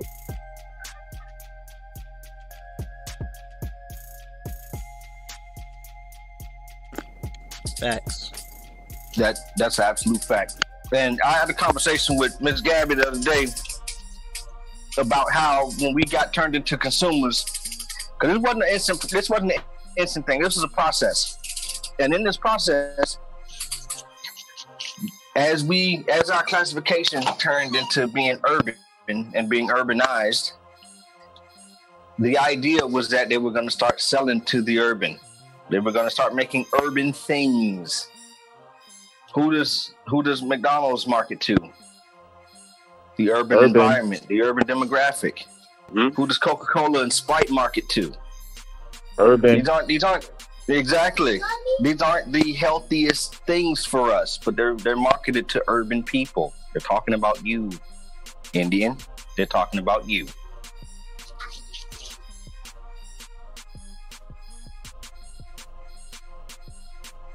Wasn't it what was it, you Comper or Bones, when y'all brung up the jingle to McDonald's, the ba da ba ba ba, the history of it, that people didn't know that they test ran it in a song. They test ran it. It was, I don't want to say hidden, but what they do is they have test markets. This is all companies that sell products. They'll get like a group of 100 people. So they'll get a group of 100 of us in the room, and they'll test this jingle, and they'll see the reactions to it. And once they find that one that sparks that chemical reaction to that group, that's the one that they put on this. Oh no, this was different. It was a beef between, was it Justin Timberlake and was it Clips, where they were talking about who came up with the jingle first. Pusha T wrote the jingle. Wrote the jingle for I'm Loving It. Yeah, and Justin Timberlake was the one who sang it, but they did it for years before they brung it out. Yeah. Nobody talked about him writing it, like Pusha T writing it, and that was recent though. That was more recent than the thing I think Bones was talking about from the past when they tested it. Oh, okay, my bad. I apologize. I could be wrong. Yeah, basically, they're all these jingles and commercials that you hear. They're tested on a group of people so you can see what the reaction is before they release it. That's why they know when you hear the McDonald's commercial, it triggers something in your mind that makes you want to eat. That's why they know when they do the Sprite commercial and the flashes in between it and the sounds that's in it, it's there for a reason. Songs are not they just don't throw any song onto something. Even in movies, the songs that make the soundtracks, they're there to set a particular mood in your mind to put you into the movie. If it's an aggressive scene in the movie, you don't notice the soundtrack get very aggressive. You're on the edge of your seat, man.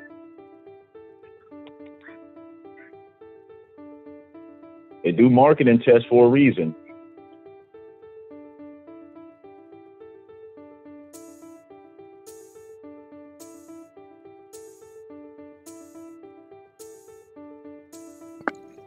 We were once the producers, and we traded. Then we partnered with producers, and we traded. Then we partnered with the producers, and became, we went from being the producers to being the middleman for the producers to being the forced consumer. And now we don't produce anything on the whole. Well, we got them J's though.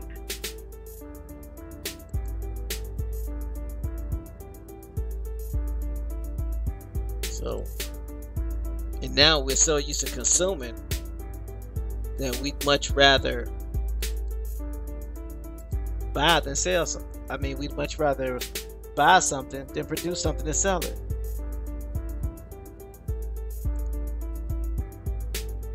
And it's just interesting, you know, that people have that ideology. But I understand it because it's colonization.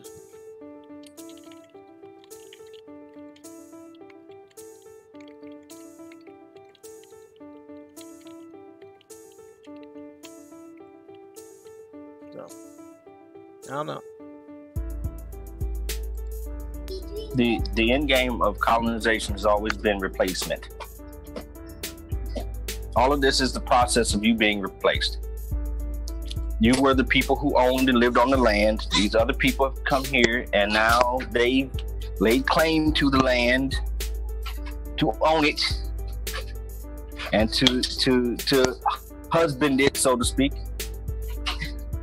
For anybody that's heard of the term husbandry, they're the stewards of the land now because they own it. We're tenants. We were the people that owned the land. We were the people who lived on and came from the land, and now other people are stewards of the land.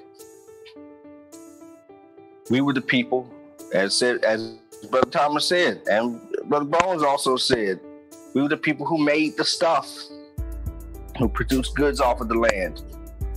And slowly we became the middlemen, slowly we became the consumers.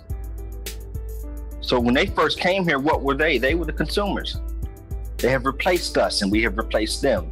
Again, exiles in our own land. Foreigners in our own land. Isn't that something? How we became the African American, we became foreigners in our own land.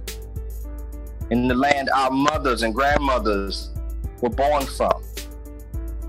The soil that we all came from, we are now seen as foreigners with foreign interests.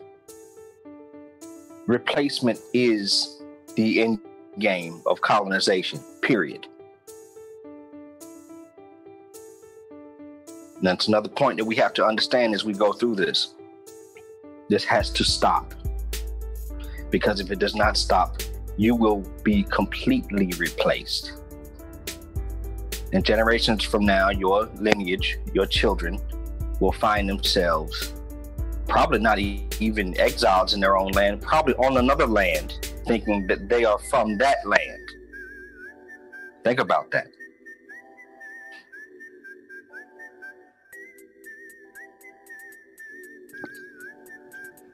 Yeah. They just voiced that social engineering, mind control. Michael Harris Brown Cheek says the food at McDonald's don't match the food that they show you on TV. That food don't look the same. That's part of marketing. The food you see in the commercial is not even edible. Artists come in and put that together to make it look a particular way for you. Yeah, we definitely. Yeah, that stuff is clay and paint. Yeah, when they show the behind the scenes of how it's made and all that. Mm-hmm. Kind of cereal stays suspended above the They got all types of pins and needles in it to hold it together. The sesame seeds are glued on. Yeah. Elmer's glue. Yeah. Some clear nail polish. And then some fancy hands at the end. Display hand. From the cell phone don't move in the cell phone commercial when you're holding it in your hand. My hand don't stay that still.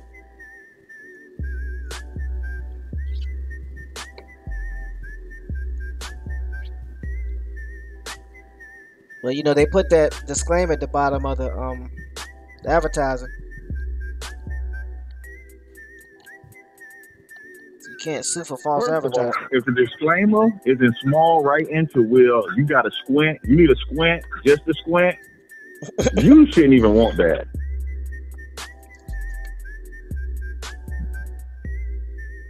Or if they say it so fast that you got to record it and play the video back in super slow motion, just to hear it, yeah, you don't want no part of that. What kind of leakage?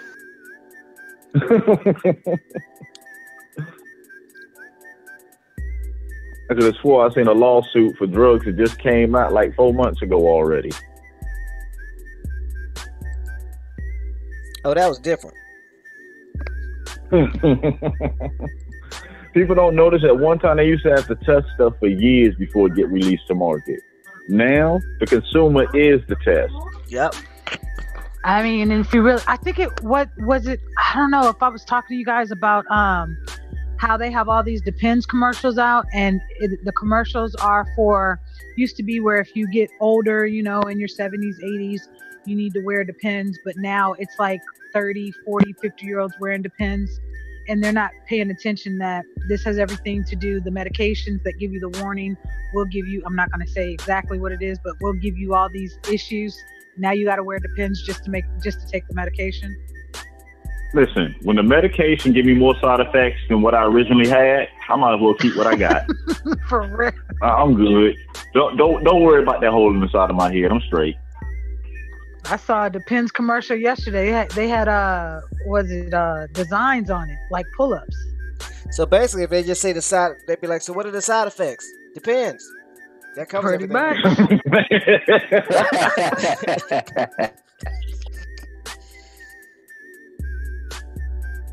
Cool.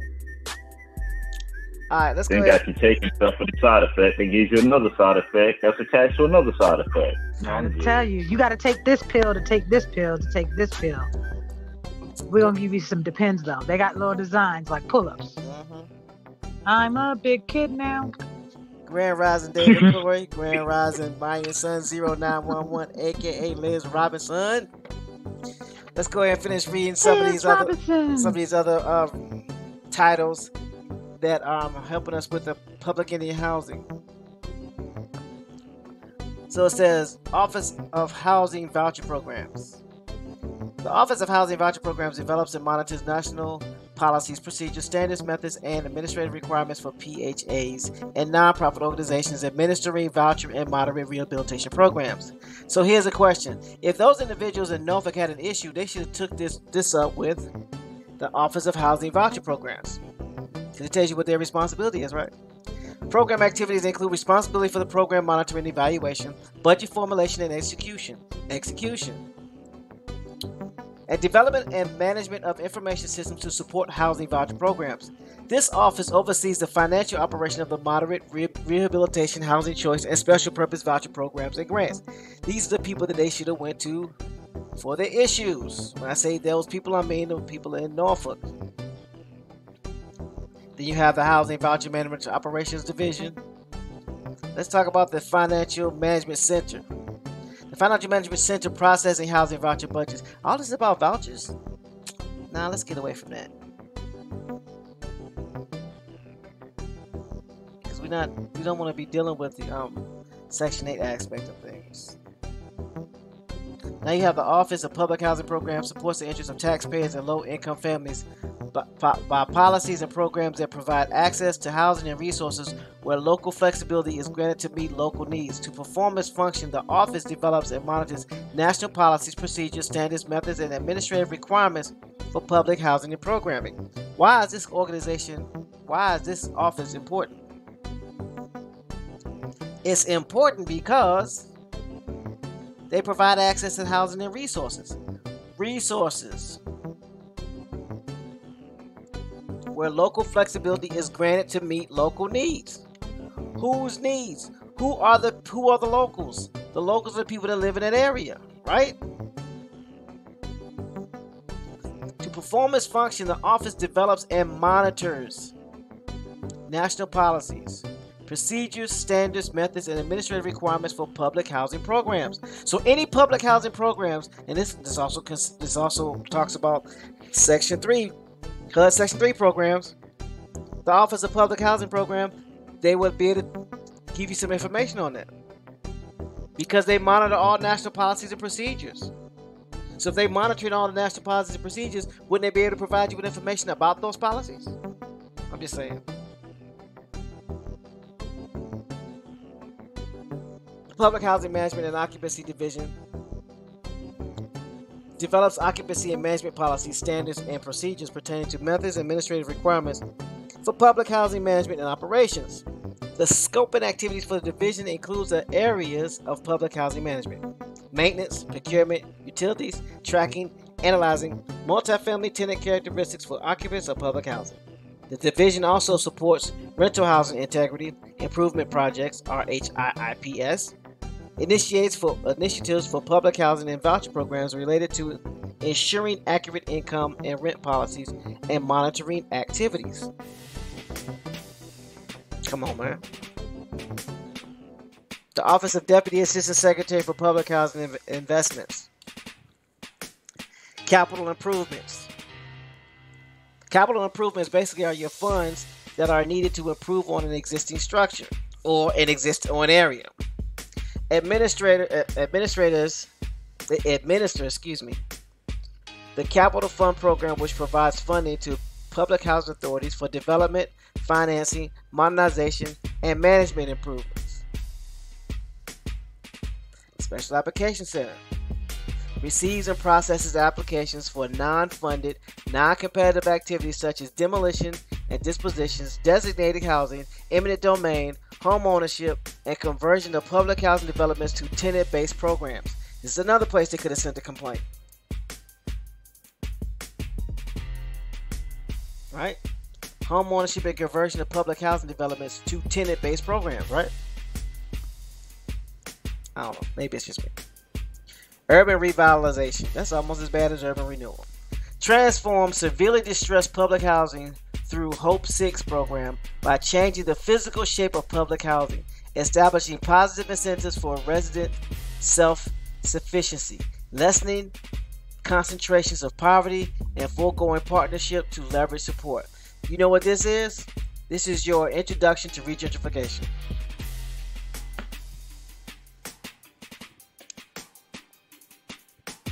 If I were you, when I say you, I mean me and everybody here, that would be one area that you would want to call to see if your area is a potential for urban revitalization, aka gentrification.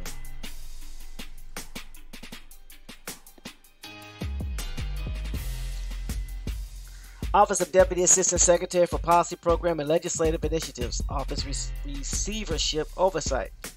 Coordinates oversights of PHAs that have been put into receivership. That means any policies that are being reviewed or oversight is needed because some policies have been violated are now going to this department for review and oversight.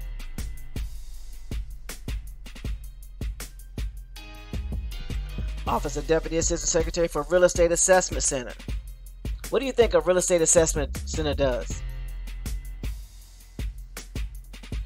Assess real estate. Assess real estate. There you go. Public. Stupid. Administers the public housing operating funds. That's what the Financial Management Division does. Then you have the Financial Investment Division of multifamily. Reviews financial statements to assess the financial condition of multifamily properties and verifies compliance with HUD financial requirements. So if you live in one of these facilities, if you live in a multifamily complex, the Financial Assessment Division is responsible for verifying compliance with HUD financial requirements.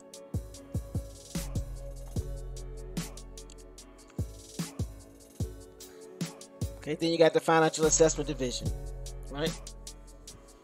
It reviews financial statements to assess the financial condition of public housing properties and verifies compliance with HUD financial requirements. Just read that. Financial Assessment Quality Assurance Division performs quality assurance reviews of auditors and CPAs that conduct audits of PHAs, tribes, TDHEs, and multifamily property owners to verify compliance with accounting, auditing standards, AICPA standards, and GSB requirements. These basically audit the auditors for HUD. Information Management Division, in coordination with the CIO, oversees the development, implementation, and maintenance of automated systems to meet public Indian housing information needs. Development meaning the planning. Implementation meaning the execution of your plan, and the maintenance meaning maintaining it after it's up and running. Integrated Assessment Division creates the overall public housing assessment system, PHAS. It creates the overall public housing assessment system score, performs quality assurance function for 4 subsystems included in the PHAs. Hopefully I'm not boring you with this, but if you're paying attention and you're reading along with us, you'll start to realize that there are so many checks and balances that there should never be any waste, fraud, and abuse. But why is there? Because no one's holding their feet to the fire. Management Assessment Division reviews key management operations indicators of PHA for the purpose of assessing the PHA's management capabilities. David Course says, where do you say to see if your neighborhood is being regentrified? I should make you wait till the video replays. Hold on. Man, that's messed up. If it was y'all, I would have helped y'all.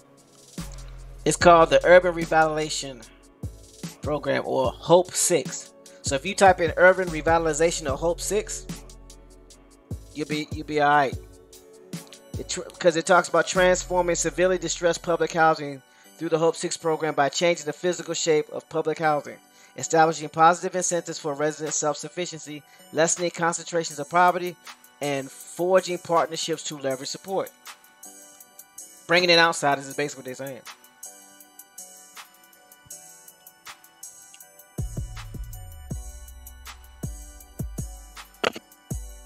You got the Management Operations Division. In coordination with PIH, PRMAs, it provides administrative services to support our EAC staff and operations at the Potomac Center. Physical Inspection, Operations Division. They perform physical inspection of public housing and multifamily properties to ensure that HUD-assisted properties provide decent, safe, and sanitary housing for residents. You might want to call this place to see if you're a resident, when was the last time your resident has been inspected, and see how often there should be an inspection. Especially if you feel that your dwelling is in need of repair. Physical Inspection, Quality Assurance Division. Performing quality assurance reviews of contract inspectors to ensure the physical inspections are conducted according to the UPCS protocol. Now this quality assurance division inspects the inspectors. Come on, man. The Physical Inspection, Inspector Administrative Division. They review performance and conduct of inspectors referred by QA division, or based upon comments, complaints reviewed. Issues performance deficiencies and takes appropriate action to decertify inspectors as required. So you have this department that inspect the inspectors. Then you have this department that will decertify the inspectors and put them out of business if they're not doing what they're supposed to do. Why are we having such rapid situations of waste, fraud, and abuse? These departments are not being used. These people are actually collecting a check for doing nothing, or doing very little. Because I'm not gonna say they're not doing anything. Monitors and analyzes information. Research and Development Division. They monitor and analyze information generated from assessment subsystem, creates inspector report card, provides analytical support and reports, generates quarterly reports on annual performance plan progress.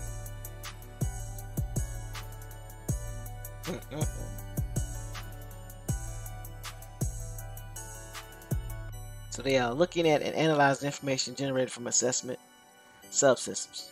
So they review and analyze the data from the assessment subsystems.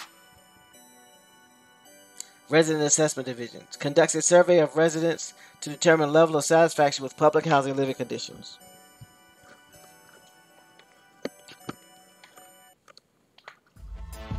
So check this out. Over 50% of this page was about protection and oversight when it comes to public Indian housing.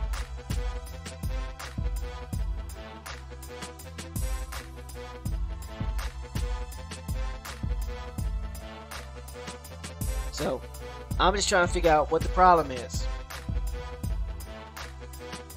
What's the reason why we're not doing what we're supposed to do as a community to help our community?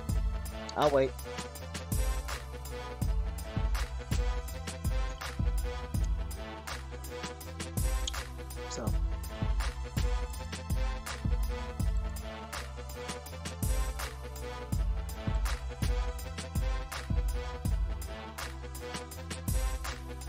So again, I'll put this link in the chat. It will be in the form before the week is over.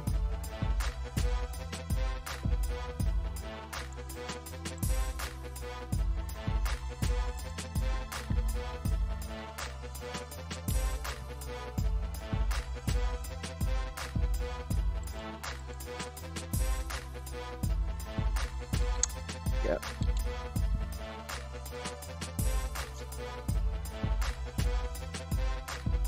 Now you would think with the offices and divisions I read, that would have been customer service. Nope, they have a PIH customer service center. They have a HUD phone book, PIH headquarters and staff directory. They have a public housing field office directory, Indian housing area ONAP directory, management and occupancy division directory. That's locating offices and staff. So anything you want to know about PIH as far as the offices and staff, so there you go. Then you got quick links, Public and Indian Housing Information Center, Real Estate Assessment Center, React.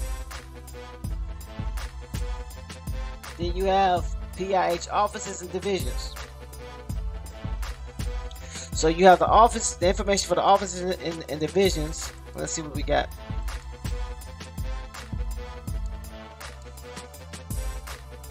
Ooh, look at that, the page works. This is the Native American programs.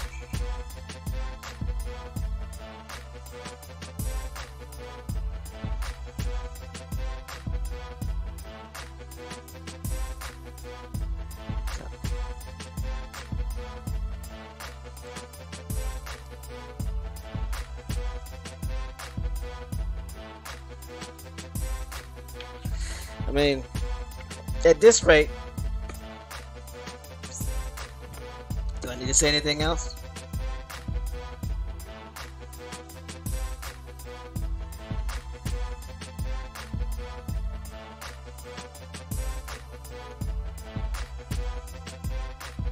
Yes.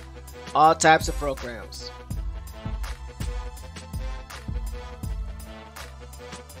Demolition and disposition, home ownership programs, Hope 6 programs, housing choice vouchers programs, moderate rehabilitation programs, moving to work programs, public housing agency plans, resident opportunities, and self-sufficiency. Isn't that one of the things that we always talk about? Helping you become self-sufficient. Let's look at that right quick.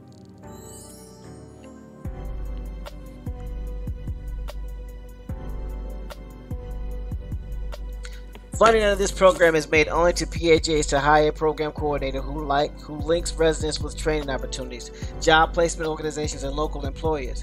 Residents enter into a contract of participation which outlines their responsibilities towards completion of training and employment objectives over a 5-year period or less. The contract of participation also stipulates Public Housing Authority responsibilities towards helping residents achieve their goals. For each participating family that is a recipient of welfare assistance, the PHA must establish an interim goal that the family become independent from welfare assistance and remain independent from the welfare assistance at least 1 year prior to the expiration of the contract. During the period of participation, residents may earn an escrow credit based on increased earned income, which they may use in a variety of ways upon successful graduation from the program. So you mean to tell me there's a program that helps you get off of public assistance?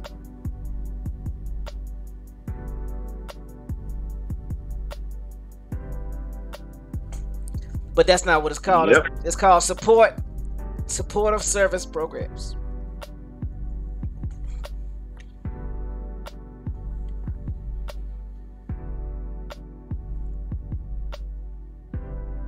I mean, look at it this way.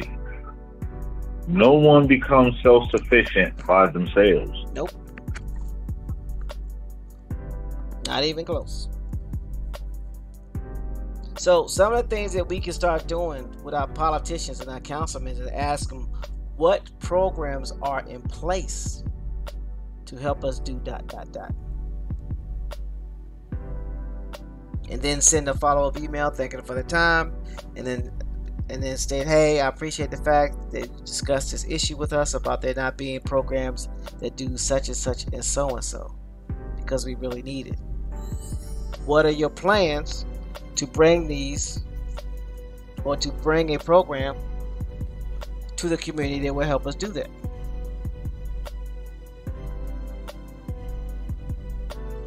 Get them on wax, and then go find the information, because it's online. There's pretty much a program for everything. We just have not looked for it, or we have not asked for it. Now, understand we didn't always know, because I didn't always know. So I'm not trying to make some feel bad for just coming to this information. My question is now that you know, what are you gonna do with the information? Because the excuse of you don't know is no longer here. You now know. Now that you know, now what?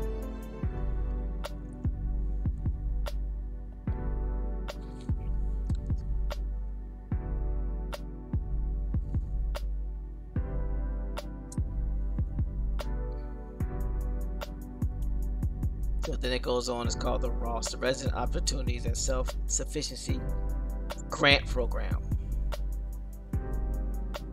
The program for public housing residents with supportive services, resident empowerment activities, and assistance in becoming economically self-sufficient.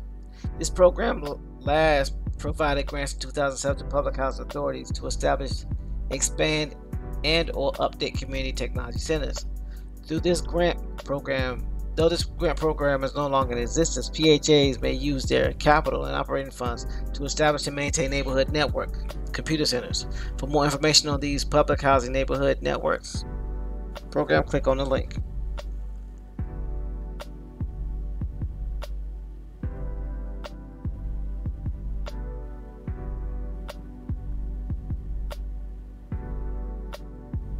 So, something to think about, y'all. I mean, we have so many programs that can help our communities. We just gotta do a little bit of work. You know, at the Tompkins Assembly, we will do our part to make sure you get exposed to this information. And if you need us to help you by having a phone call, we can do that too. We just talk it out and go through it. It's not a problem. But we're gonna need you to do the work. We can't do everything. So, anybody got anything they want to say before we head on up out of here?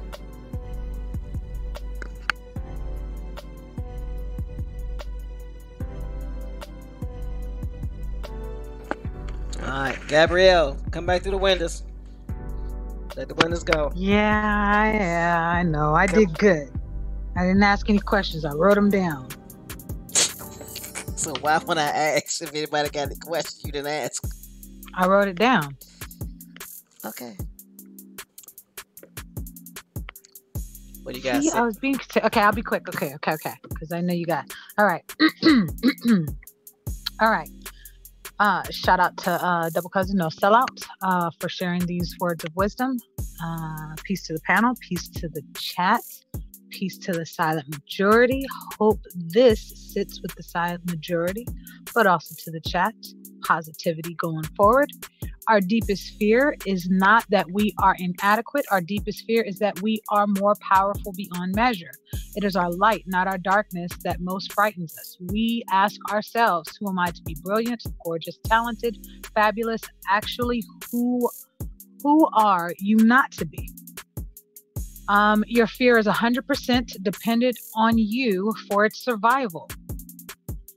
You were put on this earth to achieve your greatest self, to live out your purpose, and to do it courageously.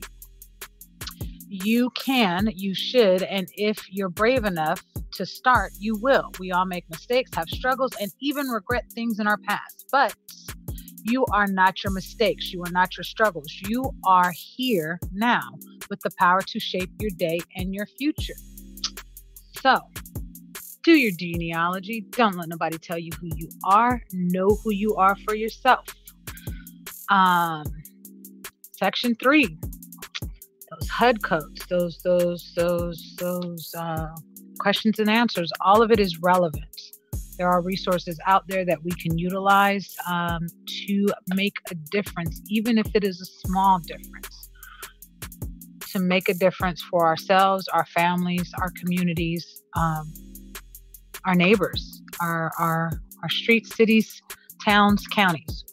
There are resources out there, and we genuinely have no excuse. So, with that being said, have a beautiful day.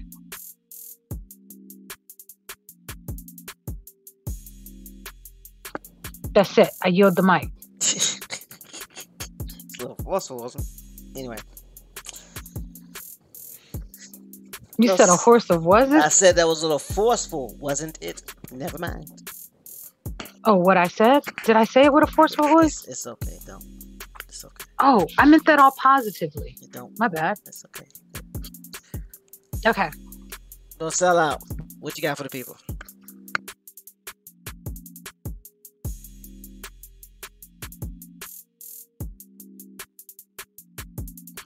That much, huh?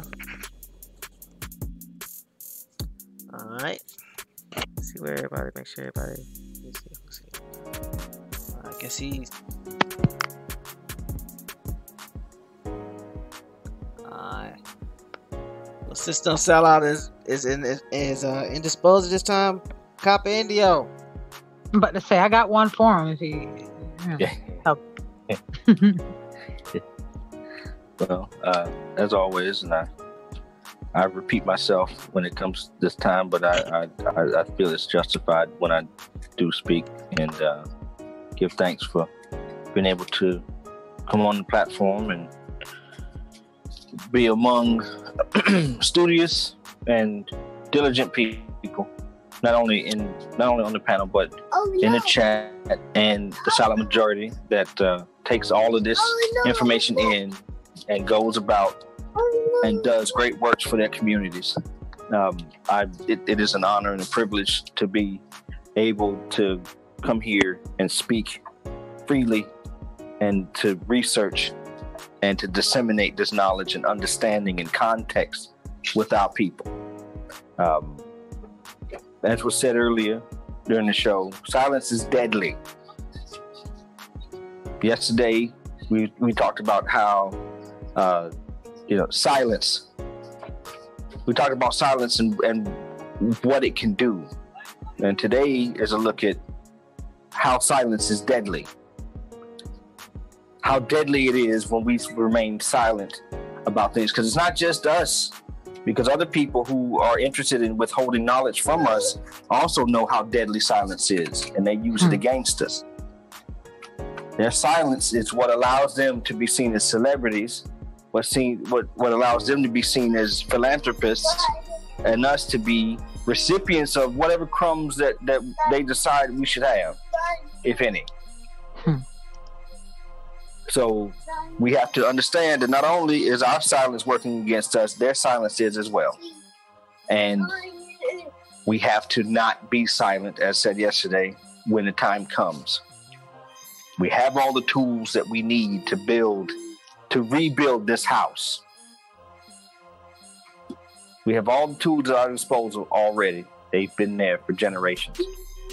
We just have to stop being silent and take advantage of them. To put them to use.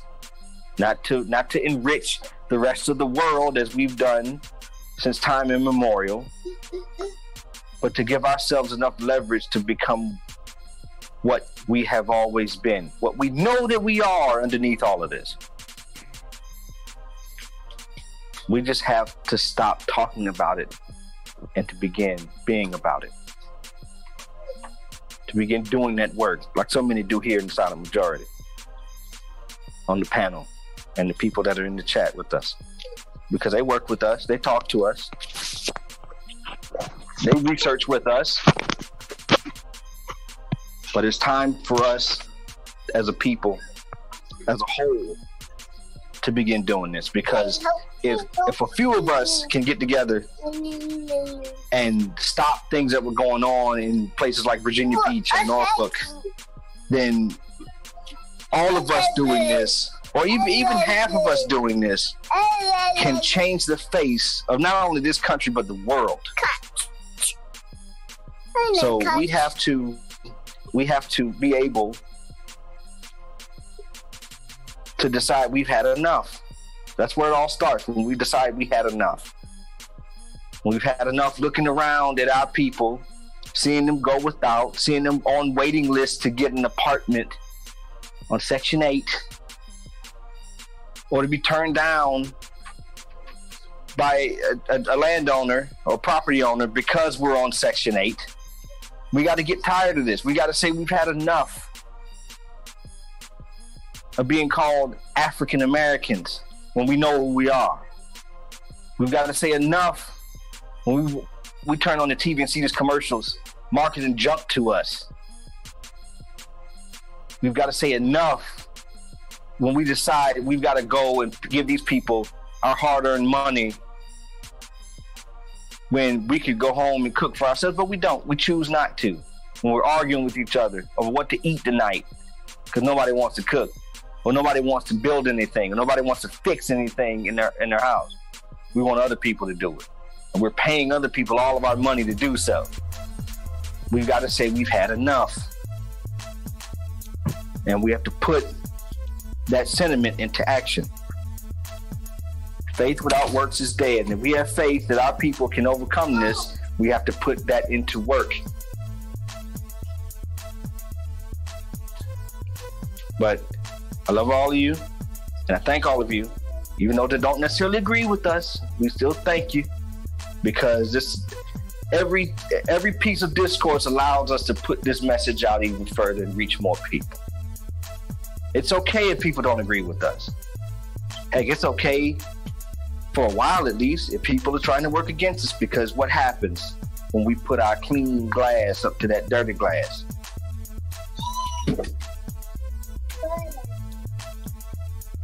So we welcome those who are willing to work, and we welcome a challenge from anybody who will challenge us on our mission and our message, because we mean what we say and we say what we mean, and we act accordingly. So thank you all. Now you're the mic.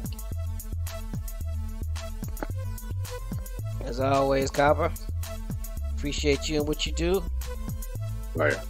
And when you speak, it's very powerful, very poignant, and very important. But I'd be remiss if I didn't say this part.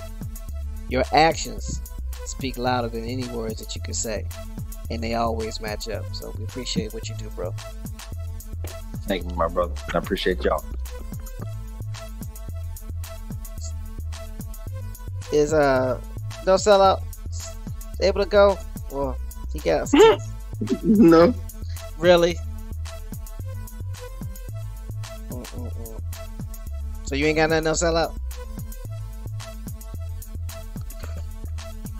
Okay. I'll take that as a no. No. Okay. So, we'll say peace and rising, grand rising to its subscribers. What are you laughing at? You said peace and rising. I mean, grand rising. It's just funny. Never mind. I laughed off mute. I mean, on mute. She unmuted to laugh at you, TMA. You said, okay. And you throwing up under the bus, don't sell out. Anyway. And it's the padded bus. So you gonna take her out the padded bus and throw her up under the bus so she can be ran over. It's pads under there.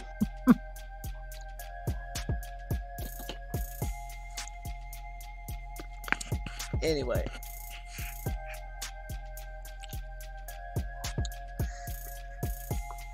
Peace and grand rising to all the subscribers to whether it's a TacticsAssembly.com website or the Tactics Assembly YouTube channel or the Cap Grand Rising YouTube channel. We appreciate y'all. And to the silent majority, I got nothing else to say. We appreciate you, what you do. We appreciate those that reach out to us, and we appreciate those that are accessing information to make their community better. To the silent majority, you know what it is. Appreciate y'all as well. I think somebody got to Crew Cut and then told him that I was asking about that Kusa thing because he went live this rising. Hopefully, he answered that question because it would be a shame if he didn't. So I'm not gonna say that until I know for a fact whether he addressed that Kusa issue. So I'm going to err on the side of caution and suggest that he did the right thing and addressed it and got it straight. If not, I'll be back tomorrow. Hope everybody understands why we do what we do when it comes to HUD, USDA, community block grants, and anything else that our ancestors have laid forward for us to be able to get redemption from what was stolen from them, so that we can take advantage of these programs that belong to us from them. And with that, I'm just going to relinquish the mic to Bones and let him do what he do, and I'm going on mute.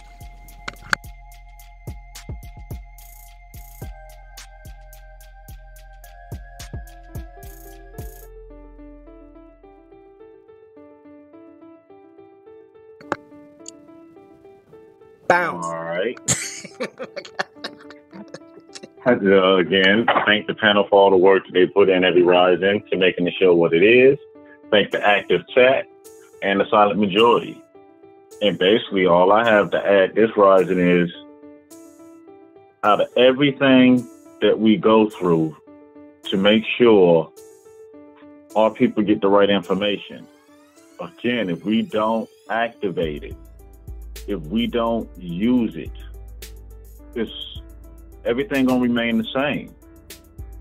And Copper Indio said it perfect.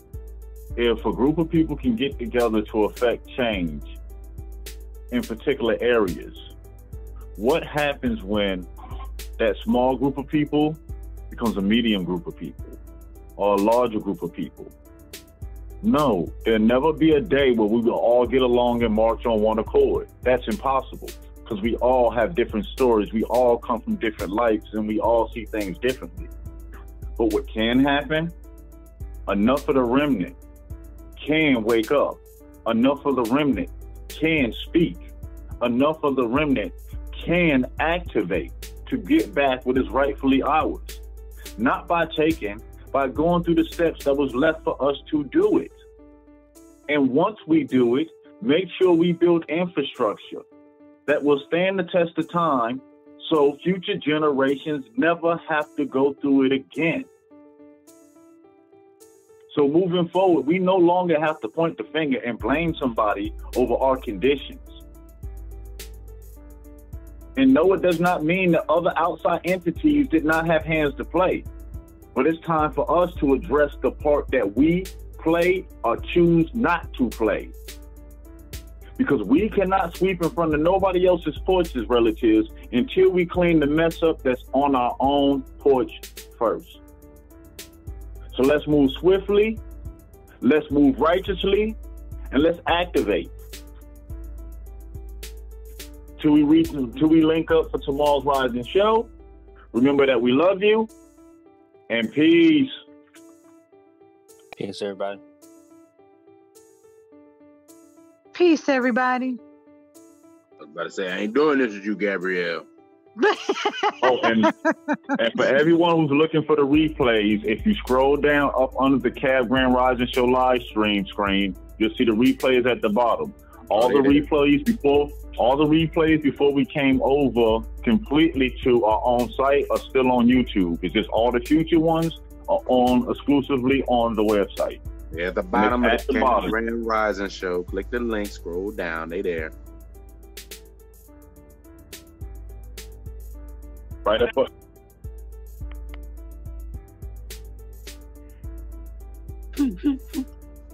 do you mean on the channel? On the YouTube channel?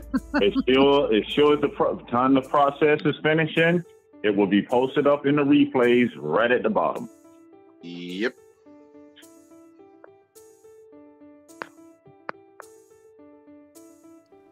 All right, y'all. We're gonna go ahead and mute everybody out, and we'll catch y'all in the rising. And if Bones decides he gonna drop some hot links, or Do the Vision decides he gonna drop some stuff for y'all, we'll keep y'all abreast of what's going on. So, all right, y'all. Oh yeah, cause I'm ready. I got pens and pads. I'm ready. They Peace, dropping y'all. links. I'm pulling it up. I'm reloaded.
Warning, warning, warning. Hard hats, pickaxe, shovels, boots required.